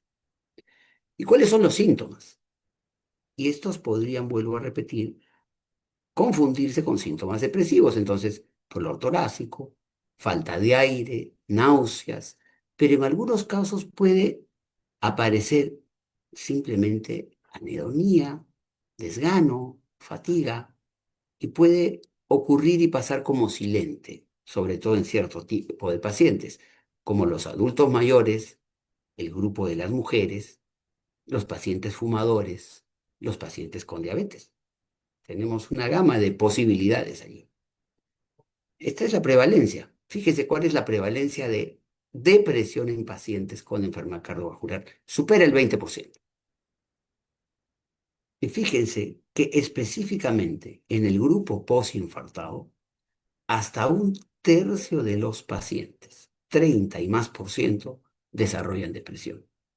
Y esto es 3 veces más que en la población general. Fíjense lo que ocurre en un paciente postinfartado. Hasta 20 a 30% de ansiedad. Paciente postinfartado es un paciente ansioso. ¿Y nosotros qué hacemos? Tolprazolam a lo mucho y a veces nada. A veces simplemente cálmate, cálmate y no vamos más allá. Dejamos que el paciente se vaya sin una aproximación diagnóstica eficiente y mucho menos un tratamiento correcto. El estrés postraumático no tiene una prevalencia baja. Anda hasta, en algunas series, inclusive en 21%. Entonces, existen factores de riesgo compartidos entre estos dos eventos, entre depresión y enfermedad coronaria. Fíjese, ser un paciente joven con un proceso cardiovascular ya te pone en riesgo de hacer además depresión. El sexo femenino. Las etnias subrepresentadas en los ensayos clínicos. Las mujeres hasta hace muy poco tiempo eran de poquita prevalencia o de escasa prevalencia en los ensayos clínicos. El bajo nivel educativo también destaca. Entonces, el grupo que viene con bajo nivel educativo y acude a nuestra atención con un evento coronario agudo, con un estado depresivo, entonces hay que considerarlo mucho más porque las posibilidades de problemas son mayores. El aislamiento social, una historia psiquiátrica previa, también coloca al paciente como factor de riesgo para este binomio de depresión y enfermedad coronaria. Los estilos de vida no saludables, obviamente, también entran en el bolo y las comorbilidades asociadas también, y ustedes las conocen bastante bien y ahí las tengo y se las dejo escritas. ¿Y cuáles son los mecanismos fisiopatológicos que van a comandar este proceso de síndrome coronario? Fíjense, el infarto de miocardio, ¿qué va a generar? Va a generar una liberación monumental de citoquinas proinflamatorias, en donde destacan la interleuquina 1 beta, la interleuquina 6, el factor de necrosis tumoral alfa, ¿qué cosa van a inducir? Van a inducir además síntomas depresivos porque alteran el manejo de los neurotransmisores y además porque reducen el factor neurotrófico derivado del cerebro con la consecuente alteración en el mecanismo de ida y vuelta de los neurotransmisores. Adicionalmente, está claro para todos que una depresión crónica promueve inflamación sistémica, por lo tanto, un proceso depresivo primero debe ser diagnosticado y segundo debe ser tratado de manera eficiente y oportuna. Este proceso crónico, no tratado a tiempo, acelera aterosclerosis y genera riesgo de infarto de miocardio. ¿Cuáles son los mecanismos fisiopatológicos para este contexto? Entonces, una alteración del sistema nervioso autonómico, sobre todo su desregulación, ¿qué va a generar? Una alteración en la variabilidad de la frecuencia cardíaca. Recordemos que la variabilidad de la frecuencia cardíaca la podemos medir con parámetros en un holter fundamental. El holter de 24 horas me va a dar una idea clara de la variabilidad de la frecuencia cardíaca. No estaría de más que en un paciente con síntomas depresivos hagamos ya un estudio de holter y definamos si esta alteración de la variabilidad ya la tiene, porque me está indicando una alteración del sistema nervioso autónomo, probablemente un aumento del simpático, una reducción del tono vagal. ¿Y esto qué va a generar? Recurrencia de infarto de miocardio y además va a colocar a este paciente con enfermedad coronaria en riesgo de arritmia. Un estrés post-infarto, ¿qué cosa activa? El sistema simpático adrenomedular y de esta manera se perpetúa la depresión. ¿Qué más? Eje hipotálamo hipófiso adrenal. Fíjese que hay una activación del eje hipotálamo hipófiso adrenal. Por lo tanto, se eleva el cortisol post-infarto de miocardio.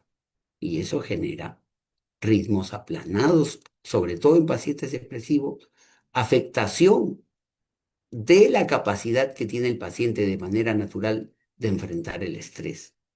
Cortisol y su medida ya nos dicen qué tan capacitados estamos para poder enfrentar el estrés. Adicionalmente, hay alteraciones en la coagulación. Fíjense que hay un incremento del inactivador del plasminógeno tisular tipo 1 y una reactividad plaquetaria en depresión, lo cual favorece mecanismos tipo trombóticos. Adicionalmente, existen factores genéticos. Y aquí tenemos a la variante 5, que es un polimorfismo de la región promotora ligada al transportador de serotonina. Más neurotransmisores metidos en el proceso, lo cual aumenta la susceptibilidad del paciente para eventos coronarios. ¿Cuál es el impacto pronóstico de la depresión sobre el infarto agudo de miocardio? Fíjense que la depresión aumenta el riesgo de eventos cardíacos recurrentes y la mortalidad. ¿Cuál es el OR? En frío, el riesgo para infarto miocardio en depresivo supera la unidad 1.2. Y hay estadística significativa. ¿Qué pasa además con la depresión? El paciente depresivo no se adhiere bien a los medicamentos, no tiene ganas de realizar ejercicio, no va a hacer la rehabilitación y mucho menos va a confiar en desarrollar de manera eficiente un estilo de vida saludable. Entonces, el manejo de la depresión en este contexto va cobrando cada vez más importancia y sin embargo en nosotros adquiere cada vez menos significancia. ¿Por qué? Porque no tenemos tiempo. Estamos apurados, hacemos la receta, enviamos al paciente y el paciente se va sin diagnóstico y mucho menos, y mucho más aún, mucho mayor error todavía va sin tratamiento. Entonces, depresión postinfarto, ¿cuáles son los síntomas? Enfoque en cognitivos, fíjense, hay anedonia y culpa versus los somáticos, hay fatiga y dolor, que se superponen con el infarto miocárdico. Entonces, ¿qué debo hacer? Primero, una detección temprana. Hay scores, hay test para realizarlos en los pacientes postinfarto. Y estos se pueden o se deben realizar durante la hospitalización y es preciso además realizar un seguimiento eficiente y correcto del paciente ya al alta. ¿Cuáles son los factores asociados? Nuevamente, es mayor en el sexo femenino y mayor en la gente joven. Entonces, el test de la depresión es el PHQ-4, conversando con David, Utilizo esta corrección para depresión y ansiedad. Breve, 4 cosas, 4 preguntas fundamentales que después se pueden discutir y el paciente ya tiene, por lo menos ya tenemos una idea, una primera aproximación y podemos hacer una derivación oportuna con la persona o el especialista correspondiente. Escala de estrés percibido y también una pantalla para evaluar el estrés postraumático. La primera, la escala de estrés percibido en cuatro cosas, en 4 aspectos fundamentalmente, y para evaluar estrés postraumático en 5. No es recomendado rutinariamente si no hay necesidad de tratamiento, pero sí es útil sobre todo en pacientes que perciban o exhiban alto riesgo. Entonces, tratamiento farmacológico. Sertralina y escitalopram, inhibidores selectivos de la recaptación de serotonina. Entonces, disminuye la recurrencia, fíjese, de infarto de miocardio. Además, son bastante seguros, no generan incremento de problemas, y de todas maneras existen alternativas como la mirtazapina, que no genera riesgo mayor de arritmia. Tratamiento no farmacológico. La terapia cognitivo-conductual, sí, porque reduce depresión y ansiedad, y además puede basarse y puede ejecutarse con una computadora o un elemento que te permita acceso a la Internet. La rehabilitación cardíaca es clave. Y hoy por hoy, la rehabilitación cardíaca adquiere una importancia extrema, puesto que el paciente que ingresa y completa sus 36 sesiones de rehabilitación cardíaca, lo único que quiere es volver a hacer todo el proceso de las 36 sesiones cuando se pegan bien. ¿Por qué? Porque integra al grupo, lo hace partícipe de una comunidad, lo hace, consigue manejo de estrés y mejoran además la funcionalidad, tanto motora como mental, y mejoran además el humor. El mindfulness, el yoga, el apoyo social, que hacen que el paciente piense, pero de manera positiva, en las situaciones que le ha tocado vivir propiamente. Entonces hay estudios recientes. Fíjense, un metaanálisis del 25 me indica una prevalencia de 20% de depresión asociada a enfermedad cardiovascular, y hay una asociación en ambos lados, de depresión hacia enfermedad cardiovascular y al revés, y esto confirmado por el sistema o por este mecanismo de randomización mendeliana que tiene bastante certeza en su ejecución. Eh, la guía de la Asociación Americana del Corazón 2025 también permite ya un enfoque en distrés postinfarto de miocardio y cuáles son los mecanismos y tratamientos que se pueden aplicar ahí. Existe metaanálisis en antidepresivos que son, además de eficaces, seguros en los pacientes postinfarto. Las guías actuales, ¿en qué se basan o qué propugnan? Que es preciso integrar un soporte psicosocial en el manejo de los síndromes coronarios agudos. Es vital, a la luz del grupo americano y del grupo europeo, evaluar el bienestar mental antes del alta hospitalario. Y es sencillo, screenings con checklists estandarizados, siempre y a intervalos regulares para poder definir.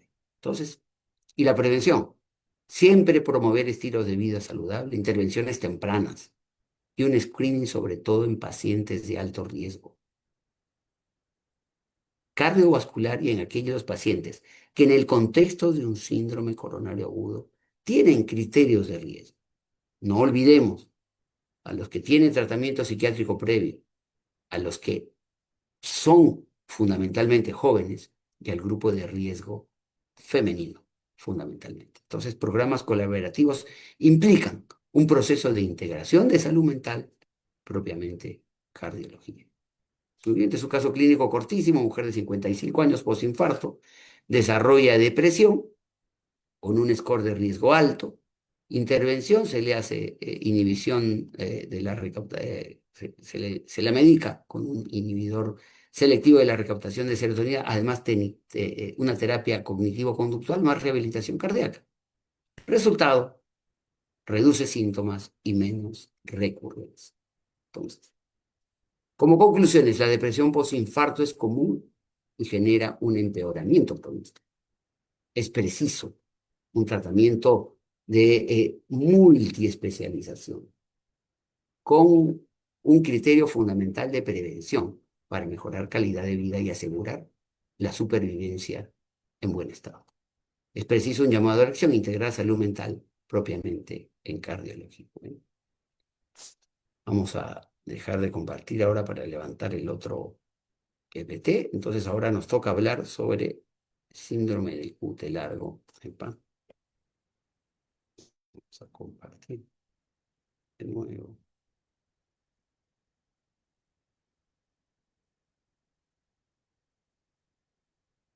Ok, ya lo tenemos y seguimos. Un poco de hidratación.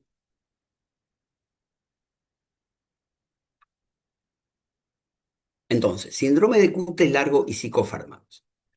Realmente una revisión interesante de lo que puede significar el síndrome de QT largo.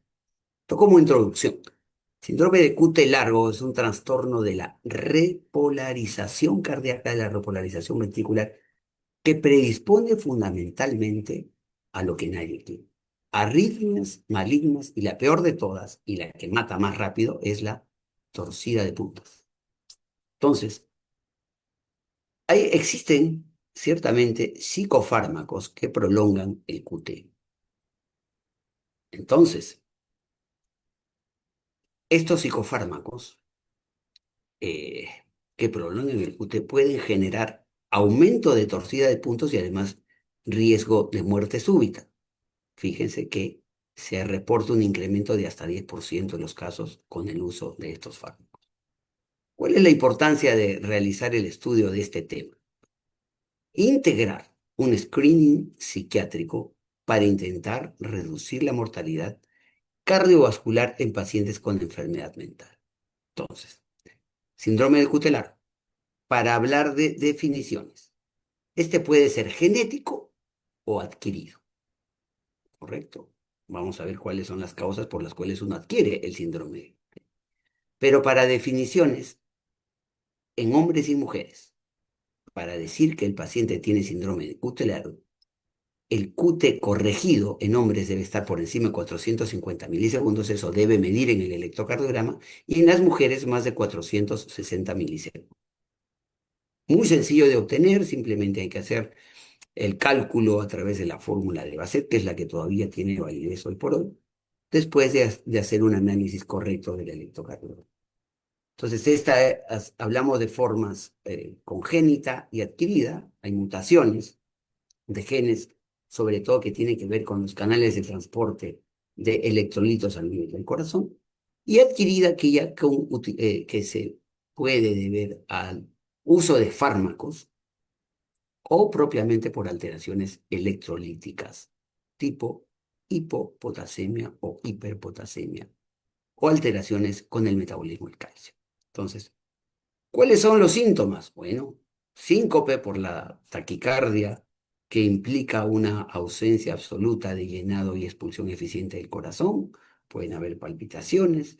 Y cuando el ritmo es torcida de puntas, una taquicardia ventricular tipo torcida de puntas, el riesgo de muerte súbita es bastante alto, 1 a 2% anual, cuando no existe tratamiento. Bueno, vamos un poco a la fisiología, a la fisiopatología del síndrome de QT largo, alteraciones sobre todo en los canales de potasio.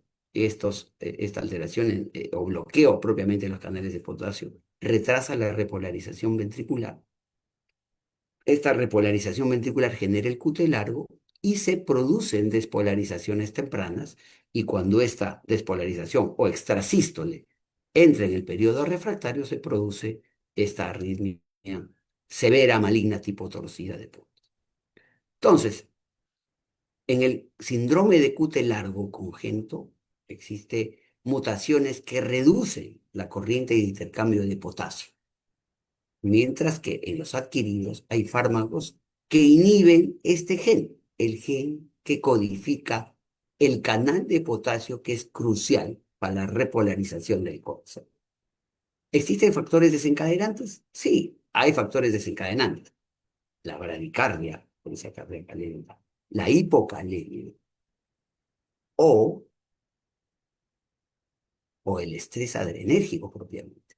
Entonces, fíjese que Todo en cardiología va desarrollándose igual que en conjunto con el manejo de un paciente con historia de problemas psiquiátricos. Entonces, fíjese cuál es la prevalencia del síndrome de Cute largo congénito. Uno entre 2.000 a 2.500 individuos. Y adquirido puede llegar hasta 10% en usuarios de psicofármacos. Y es el tema que hoy nos ocupa. Entonces, de 100 pacientes en los que vamos a utilizar por necesidad, por indicación terapéutica formal, en 10 pacientes en quienes usamos psicofármacos, más bien dicho, de 100 pacientes, 10 de ellos o uno de cada 10 va a tener posibilidad de desarrollar un síndrome de Cute largo adquirido. Entonces, fíjense, riesgo de torcida de puntas, arritmia potencialmente maligna, colapsante. El riesgo es 2 a 4% en hospitalizados. Y nuevamente el grupo de las mujeres resulta ser el grupo con mayor riesgo. Y en este caso no son los jóvenes, sino son los ancianos los que ingresan en el grupo de riesgo. Fíjense que la mortalidad duplica el riesgo de muerte súbita en psiquiatría. Ojo, con el uso de psicofármacos, el riesgo de muerte súbita se duplica y sube a 2. Mire. Entonces, ¿cuáles son los factores de riesgo compartido? Los genéticos, el síndrome de Cute largo congénito, el polimorfismo, que es fundamentalmente la afectación de este gen que tiene que ver con el transporte del potasio. Adquiridos, hipopotasemia, hipomagnesemia, frecuencia cardíaca lenta, edad por encima de 65 años, tercera edad y sexo femenino. Esos son los factores de riesgo compartido. Fíjense, cuando hablamos ya de psicofármacos, la polimedicación, la sobredosis y las interacciones con el citocromo P450. Y cuando hablamos de comorbilidades, las enfermedades que interactúan y que incrementan el riesgo de síndrome de Cute largo, pues son la enfermedad cardíaca y en este caso la esquizofrenia crónica, porque son los fármacos que se utilizan para manejo de esquizofrenia los que tienen mayor riesgo. Y aquí tenemos cuáles son los psicofármacos que generan prolongación del QT. Aquí tenemos el grupo de los antipsicóticos típicos. Fíjense, ¿cuáles son los de alto riesgo? La tiroridacina probablemente sea el fármaco que más prolongación del QT tiene. Fíjese que genera entre 28 y 37 milisegundos de prolongación. Es decir, el paciente viene con un QT corregido, 440, límite para los hombres, le damos tiroridacina y lo prolongamos prácticamente hasta 480. Entonces, entre más prolongado esté el QT, la posibilidad de desarrollar arritmias malignas es mayor. Cuidado con el uso del haloperidol intravenoso que también genera mayor riesgo de torcida de puntos. Hay riesgo moderado para este grupo de antipsicóticos típicos y para el droperidol y la primosina, que eso sí, están contraindicados en síndrome de Cute largo ya definido. Entonces, nuevamente, ¿cuál es el mecanismo? El bloqueo del gen que tiene que ver con el transporte del potasio y este bloqueo es dosis dependiente. Naturalmente, si empiezo con una dosis baja, la posibilidad es menor. Si arranco con una dosis alta, que habitualmente es así, siempre se hace a dosis crecientes, pero podría no aparecer el bloqueo o no podría no aparecer el QT con dosis pequeñas y entonces yo me confío y dejo de hacer mi control de electrocardiograma y con dosis mayores aparece el QT. Entonces, antipsicóticos atípicos, los de alto riesgo, ¿quiénes? La ciprasidona, que fíjese prolonga hasta 16 milisegundos, el Certindol, la amisulprida, que tienen un riesgo de 2.5 a 3 propiamente, riesgo para generar QT y con ello arritmia maligna. ¿Cuáles son los de bajo riesgo? Aripiprazol, lurasidona, bexpiprazol, que son similares fundamentalmente a placebo. Los estudios recientes indican que no hay diferencia significativa entre inyectables de larga acción y los orales para hablar de las dos formas de administración. Entonces, antidepresivos, el citalopram, fíjense, cuando ya se da una dosis alta, mayor de 40 miligramos por día, tiene una prolongación hasta de 18 milisegundos. El escitalopram sí debe restringirse fundamentalmente su uso a nivel del grupo de los ancianos. Dos grupos de alto riesgo, mujeres y adultos mayores o ancianos.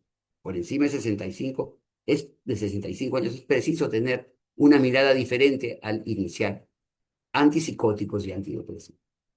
Existen efectos moderados de los antidepresivos y los tricíclicos, como la nitramina y la venlafaxina. Y los de bajo riesgo sí son la mirtazapina, el bupropión y la vortioxetina, porque no tiene torcida de punta reportada. Entonces, ¿cuál es el impacto en pronóstico?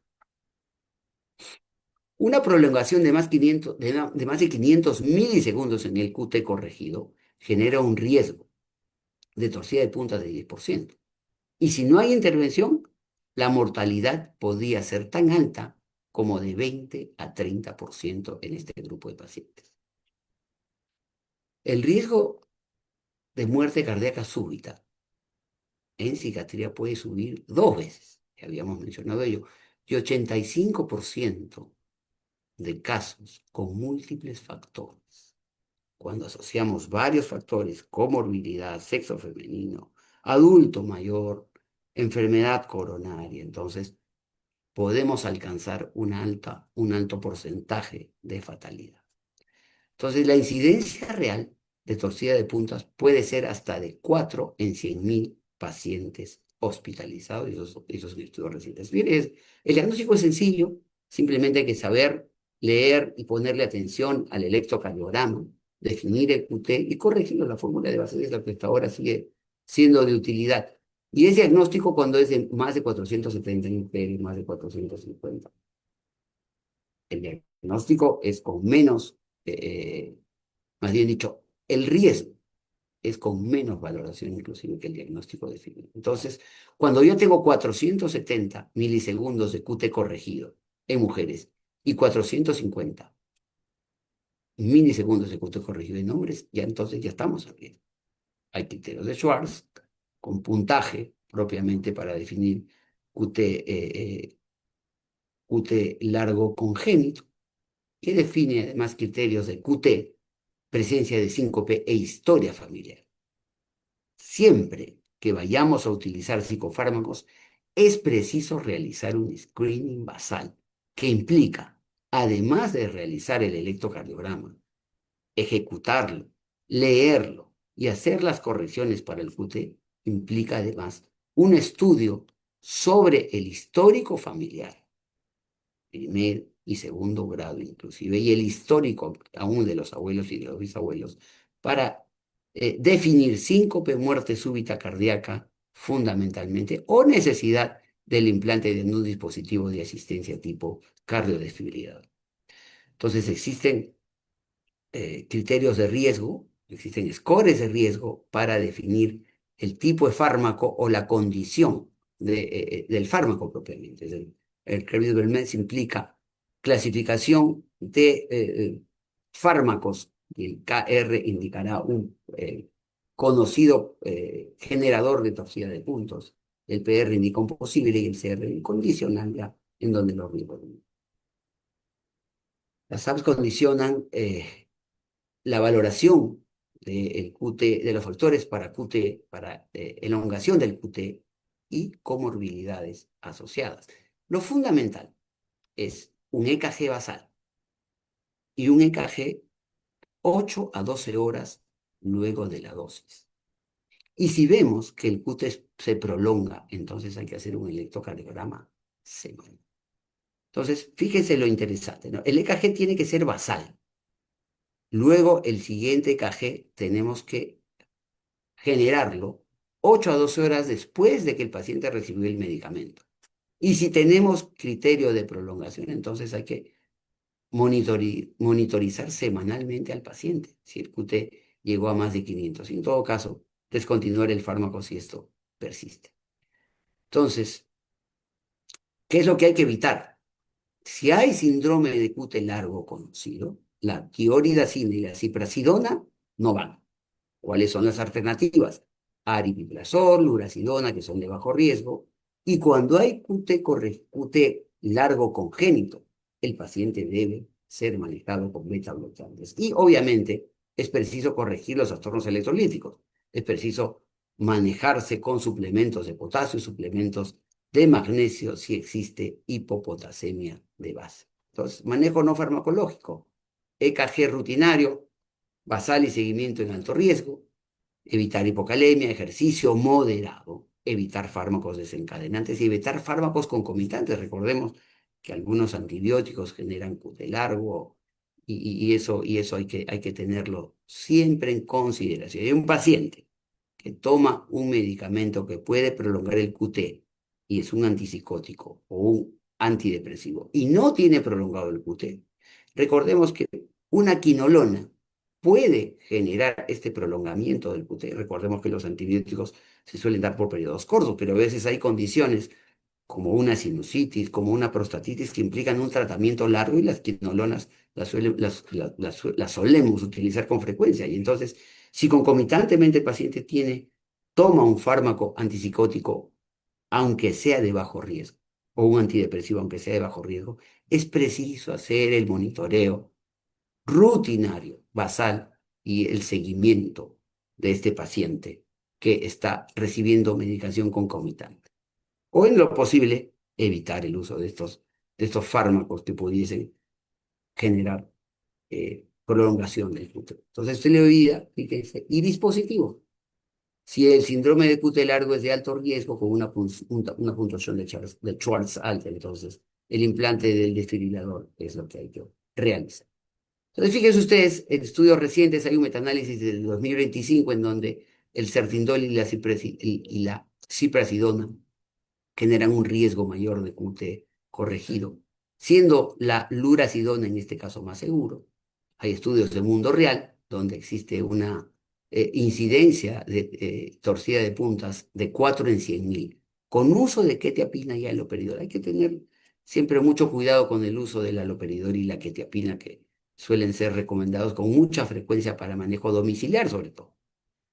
Las guías de 2020 indican monitoreo electrocardiográfico, sobre todo en pacientes polimedicados. Guías actuales, diagnóstico del síndrome de QT largo, evitar psicofármacos que tengan alto riesgo de generar toxicidad de punto, sobre todo en pacientes con diagnóstico de QT largo congénito.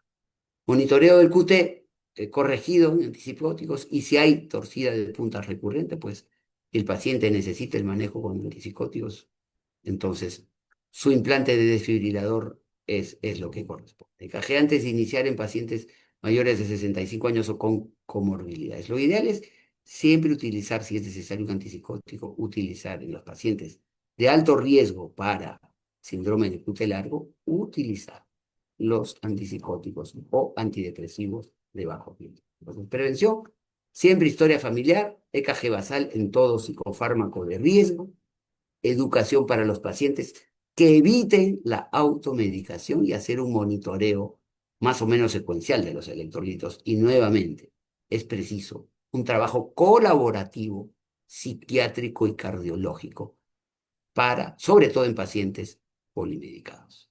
Muy bien, caso clínico, mujer de 55 años, esquizofrenia, inicia ciprasidona, tiene un QT basal de 440 y postdosis de 8 a 12 horas, postdosis, 520 milisegundos. Entonces, ¿qué se hace? Se suspende el fármaco, hay un EKG de seguimiento, se cambia a aripiprazol y además se dan suplementos de magnesio. QT se normaliza, no hay arritmias, después, entonces tenemos un buen resultado ahí. Conclusiones: el síndrome de QT largo y psicofármacos son de riesgo manejable, hay que realizar screening y utilizar las alternativas de bajo riesgo. Enfoque integral, colaboración multidisciplinaria, disminuye la muerte cardíaca súbita asociada a uso de psicofármacos y QT largo.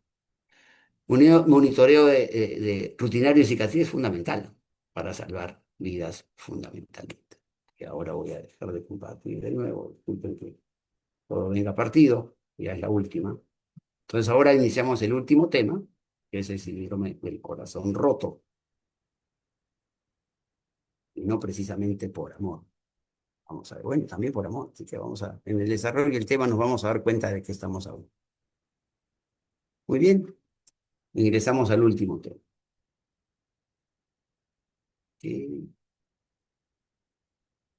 Entonces, síndrome del corazón roto. El síndrome de Takotsubo es conocido como síndrome del corazón roto. ¿Qué cosa es? Es una disfunción ventricular izquierda transitoria. El ventrículo deja de tener una fracción de inyección eficiente, pero por un periodo de tiempo. Hace unos minutos estábamos conversando sobre la fisiopatología del infarto y habíamos hablado de la trombosis y también del vasoespasmo sostenido. Y esa es una de las condicionantes para el síndrome de Takotsubo, un proceso de vasoespasmo eh, transitorio, pero lo suficientemente prolongado como para generar un daño agudo en el corazón con una disfunción que genere una insuficiencia cardíaca aguda. Entonces, lo que ocurre es que hay un síndrome coronario agudo, porque hay movilización de enzimas, hay un fenómeno de necrosis, pero no ostenta este síndrome de Takotsubo una obstrucción coronaria significativa. Las arterias están limpias. No hay obstrucción coronaria definida que me explique el cuadro. Entonces, fíjense la prevalencia.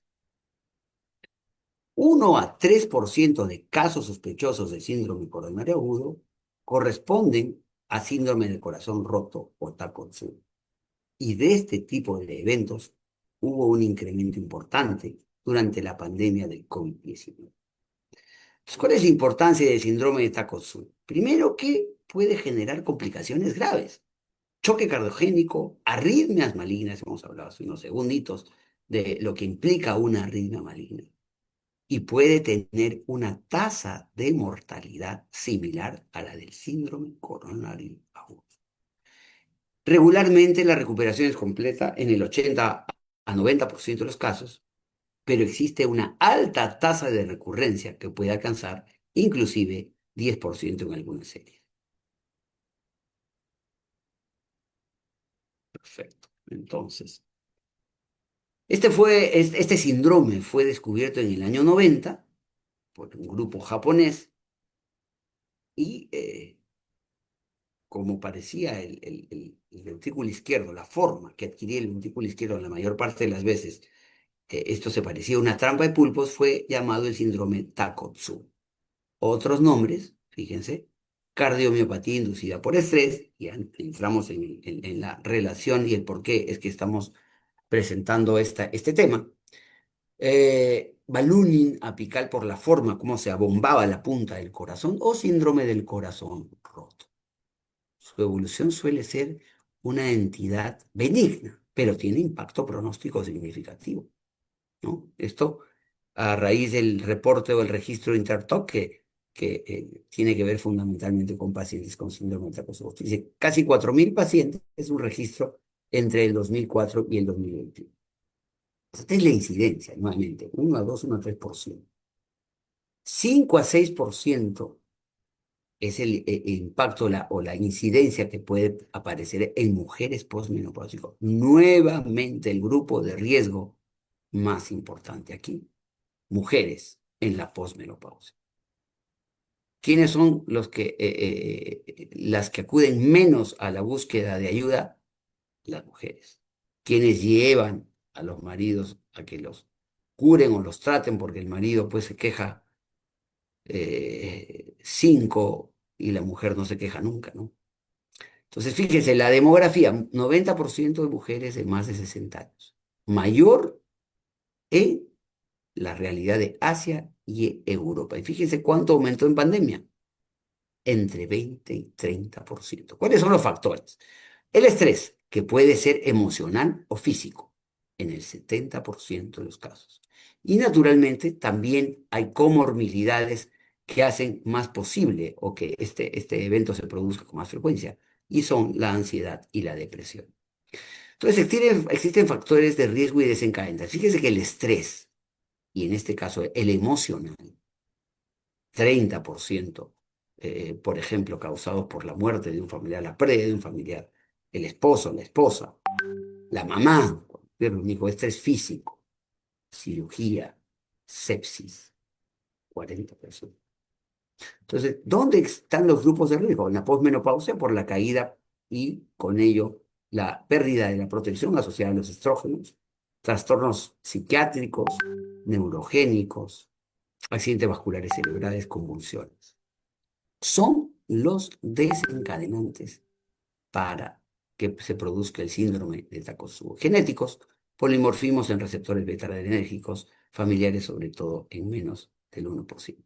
Entonces, ¿cuál es el rol de las catecolaminas? Hay una sobreactivación simpática, un incremento, un surge de catecolaminas, de epinefrina sobre todo.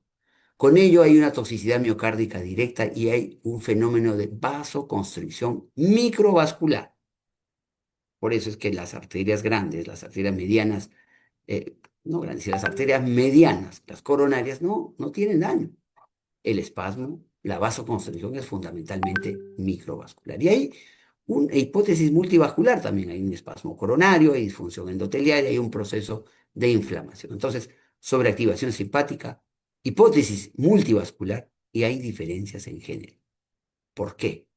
Porque hay una caída de la expresión de receptores beta-adrenérgicos en mujeres posmenopáusicas, por lo tanto, hay alteraciones con la vasodilatación y la vasoconstricción en este grupo de pacientes. ¿Qué hay en relación a los mecanismos moleculares? Alteraciones tipo incremento de la calmodulin quinasa de tipo 2, disminuye el proteasoma, lo cual genera un edema miocárdico que de inicio está, pero con el tiempo es reversible. Hay un rol neurogénico, hay una fenocopia, sobre todo en pacientes que tienen ictus, como por ejemplo, y no es infrecuente encontrar una asociación de hemorragia subaranoidea y síndrome de Takotsubo, inclusive hasta en el 10 a 15% de los casos. Existe el fenómeno inflamatorio, aumenta la interleuquina 6, aumenta el factor de necrosis tumoral alfa, sobre todo en la fase aguda, y persiste una sutil disfunción de estos dos mediadores a largo plazo inclusive. Por ello es que la posibilidad de recurrencias está. Entonces, ¿qué tiene que ver el estrés emocional o físico? El detonante clave. Ese es el estrés, fundamentalmente. Entonces, están identificados los desencadenantes y en el registro de Intertac lo tenemos claramente definido. El estrés emocional actúa hasta en el 40% de los casos. ¿Cuáles son? Duelo, pérdida de un familiar. Divorcio, pérdida del familiar, pero en este caso el familiar no muere, sino se va. Y muchas veces se va hacia otro hogar. Y eso es mucho más doloroso todavía. Entonces, conflictos familiares. El estrés físico, 35%. Cirugía, enfermedad aguda. Y estábamos hablando hace un ratito de la hemorragia subaranoidea. Traumas. ¿Ok? Y no hay un desencadenante definido hasta en el 25% de los casos. ¿Y cuál es el mecanismo fisiopatológico propuesto? Ya lo habíamos descrito: incremento de catecolaminas, vasoconstricción coronaria y disfunción beta-adrenérgica renal. Los síntomas: presentación clínica, dolor torácico, fundamentalmente, disnea y síncope, signos de choque cardiogénico y fíjense, arritmias, insuficiencia mitral, pero en el electrocardiograma que vamos a encontrar un síndrome coronario agudo con elevación del segmento ST hasta en el 60% de los casos. De allí que muchos pacientes con Takotsubo de inmediato son llevados a la sala de cateterismo, yo diría que casi todos. Y las coronarias son normales, no hay ninguna instrumentación que realizar allí, aparte del cateterismo mismo para definir. QT prolongado también, inversión de la onda T. Y dentro de los biomarcadores, los que necesariamente debemos hacer son la troponina T, que en el caso del síndrome con Takotsubo tiene una leve elevación y una curva de rápido descenso. Y el pro-BNP, que tiene una marcada elevación también, porque el paciente hace disfunción ventricular y estos marcadores neuromorales suben tremendamente. Hay patrones de disfunción ventricular, el clásico, donde hay balonamiento apical, el medio ventricular, el biventricular, y la recuperación suele ser al 90% dentro de las 4 a 6 semanas de producido el evento. Criterios diagnósticos, Intertac. No hay obstrucción coronaria, hay disfunción regional, acuérdense, la disfunción, sobre todo apical, hipocinesis apical con abombamiento apical, los marcadores, los biomarcadores anormales, y de todas maneras hay que buscar el desencadenante: estrés físico y estrés psíquico. Con un score de Intertap mayor de 70%, fíjense, de probabilidad. Sexo femenino, que implica mayor de 70% de probabilidad. Sexo femenino, EKG correspondiente, troponina y una eco que nos indique que el movimiento apical del corazón está definitivamente comprometido. Entonces, diagnóstico diferencial: un síndrome coronario agudo con obstrucción, propiamente una miocarditis y una embolia propiamente septal. Entonces, el diagnóstico por imágenes, el gold estándar es la angiografía coronaria. Por eso le decía, casi todos o todos los Takotsubo tienen o necesitan como confirmación una angiografía coronaria que confirme la ausencia de obstrucción. La eco para detectar las alteraciones de la motilidad y la resonancia cardíaca para buscar el edema miocárdico propiamente. ¿Cuáles son las complicaciones agudas? Choque cardiogénico. Tromboembolismo, porque hay estasis apical.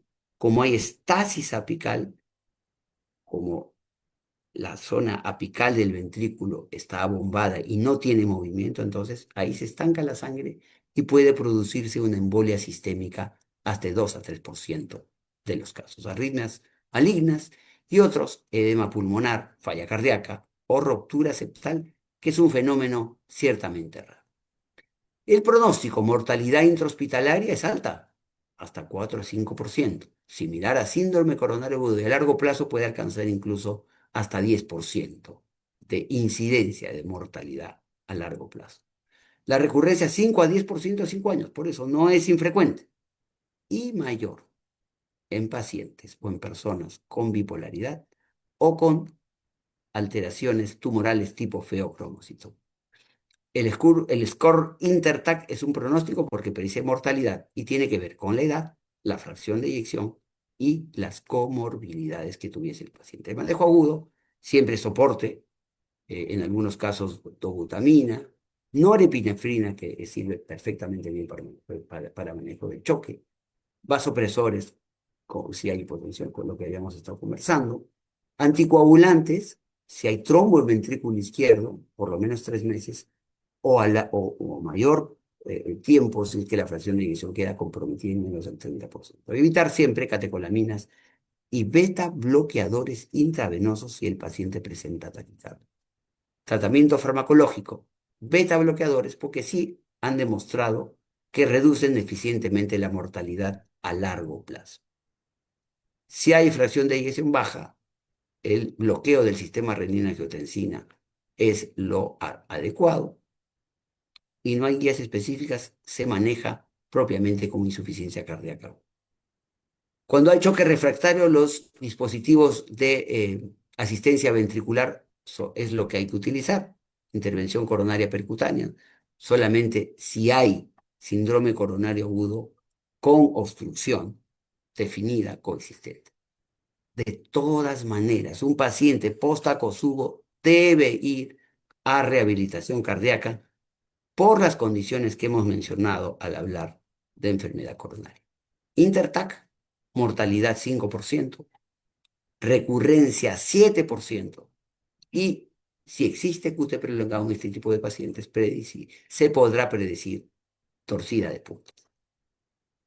El GAIST indica que los beta bloqueadores disminuyen la mortalidad, y los metaanálisis indican que los beta bloqueadores, 2025 indican, el metaanálisis 2025 indica que los beta bloqueadores son eficaces y que la resonancia magnética, cuando hay aparición de edema, marca pronóstico en este tipo de pacientes. De todas maneras, las guías 2023 indican que hay que hacer un diagnóstico diferencial con síndrome coronario agudo y si es pertinente la anticoagulación si existe trombo intracapital. La guía del 2025 de síndrome coronario agudo menciona al síndrome de Takotsubo como diferencial en el infarto de miocardio con elevación del segmento S3. Es importante en el Intertac realizar un score diagnóstico y pronóstico actualizado. Como prevención, manejo del estrés, psicoterapia, screening en los pacientes de alto riesgo y seguimiento con eco, con resonancia, luego de 1 a 3 meses. Beta bloqueador a largo plazo si hay recurrencia. Educación es fundamental. Evitar desencadenantes y hay que hacer rehabilitación, yo diría, no en el 80, sino en el 100% de los pacientes, pero la meta mínima es por lo menos en 5, en 4 de 5 pacientes hay que hacer rehabilitación cardíaca. Definitivamente mejora el pronóstico de estos pacientes. Caso clínico muy corto, mujer de 68 años, gran estrés emocional, una pérdida familiar. ¿Qué ocurre? ¿Cómo se presenta dolor de pecho y ST elevado? Troponina T elevada.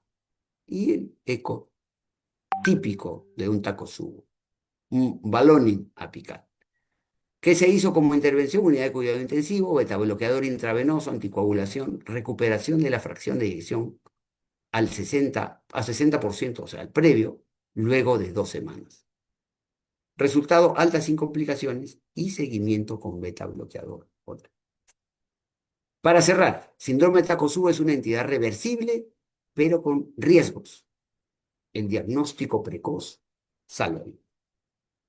Al 2025 que tenemos, los beta bloqueadores son probados. Los scores de Intertac son importantes de realizar, fundamentales, diría yo. Y la resonancia magnética con edema en la pared o en el músculo implica pronóstico. Es preciso integrar el aspecto psicosocial en cardiología. Todavía quedan algunos ensayos pendientes para definir algo más o algunas cosas más sobre el síndrome de Takotsubo. Ok, con esto terminamos. Y bueno, voy a dejar de compartir pantalla para ingresar a una discusión Ah, con David. Gracias, David, por la No, oportunidad, Pablo. muchas gracias, Rubén. Muy interesante la exposición. Eh, sí, pues, esto que comentaste tú acerca de infarto de miocardio, depresión y suicidio, por ejemplo, ¿no? Hay unas revisiones que aumentan en los postinfartados hasta en 20 veces el riesgo de suicidio, ¿no? En estudios nórdicos, ¿no? Y por eso es muy importante tanto en los colegas cardiólogos y en los clínicos, ¿no? Luego de los eventos coronarios, la evaluación, perdón, del estado del ánimo, ¿no? Em, y descartar que hayan desarrollado una depresión porque aumenta mucho más el riesgo de mortalidad. Y es interesante cómo la depresión puede aumentar, por ejemplo, el riesgo también de que un stent se vuelva a obstruir, ¿no? Claro, No son sé si de mediadores repente nos químicos. puedes, ajá, eso nos podías comentar un poquito qué es lo Claro, que, o sea, cómo un stent, ¿no? Porque está descrito hasta 2 a 3 veces riesgo de que el stent o el bypass se obstruya, ¿no? En un paciente deprimido. hay varias cosas en el contexto de un paciente con depresión. Primero, que un paciente que no tiene depresión, lo que más detesta después de un infarto agudo es, no tomo nada y de repente tengo que tomar 4 o 5 tipos de medicamentos. ¿Por qué? Porque luego de un stent que viene, una estatina a alta dosis o terapia combinada, entonces ya tienes ezetimiba más estatina. Ujú, Dos antiplaquetarios, que puede ser ticagrelor más aspirina o clopidogrel más aspirina. Si es ticagrelor, son 2 tomas más aspirina, ya van 5 tomas. Eso es lo mínimo. Adicionalmente, como es una enfermedad coronaria aguda, de todas maneras va un beta bloqueador, que precisamente no tiene un buen registro con el estado de ánimo, o sea, como que hace que el paciente se decaiga aún más. Entonces, ya el paciente que viene con síndrome coronario agudo y no tomaba nada, de todas maneras se va con 5 a 6 fármacos de regalo para su casa. Si este paciente además es un paciente que cursa con depresión, que no la miramos, porque realmente, David, no miramos ese aspecto en un paciente postinfarto. Entonces, ese paciente se va sin diagnóstico y la incidencia no es corta. Estamos hablando de 20, 30% en algunas series. Entonces, ese paciente se va sin diagnóstico de depresión. ¿Qué es lo que ocurre con un paciente con depresión? Que el apego a los fármacos es bajo. Entonces, no lo estamos tratando y lo estamos enviando a casa dándole una receta llena de medicamentos. Ujú, ujú. Entonces, es probable que más que el estrés o la depresión misma como factor y mediadores químicos, lo que a mí me parece más, o mi opinión sería, es que el paciente tiene un apego muy bajo a la medicación cuando está con depresión, de manera tal que el estrés no tratado en un paciente postinfartado va a generar que la adherencia al tratamiento farmacológico sea baja. Y adicionalmente, la adherencia a las medidas no farmacológicas. Es un paciente que probablemente acuda a una o dos sesiones de rehabilitación y luego no vuelva más. Que las consultas, a pesar de que lo busques, sean difíciles y no pasa poco. Ocurre con alguna relativa frecuencia aún en la práctica privada, que es donde yo estoy. Mucho Ujú. más complicado todavía en el hospital, donde el acceso es más complejo.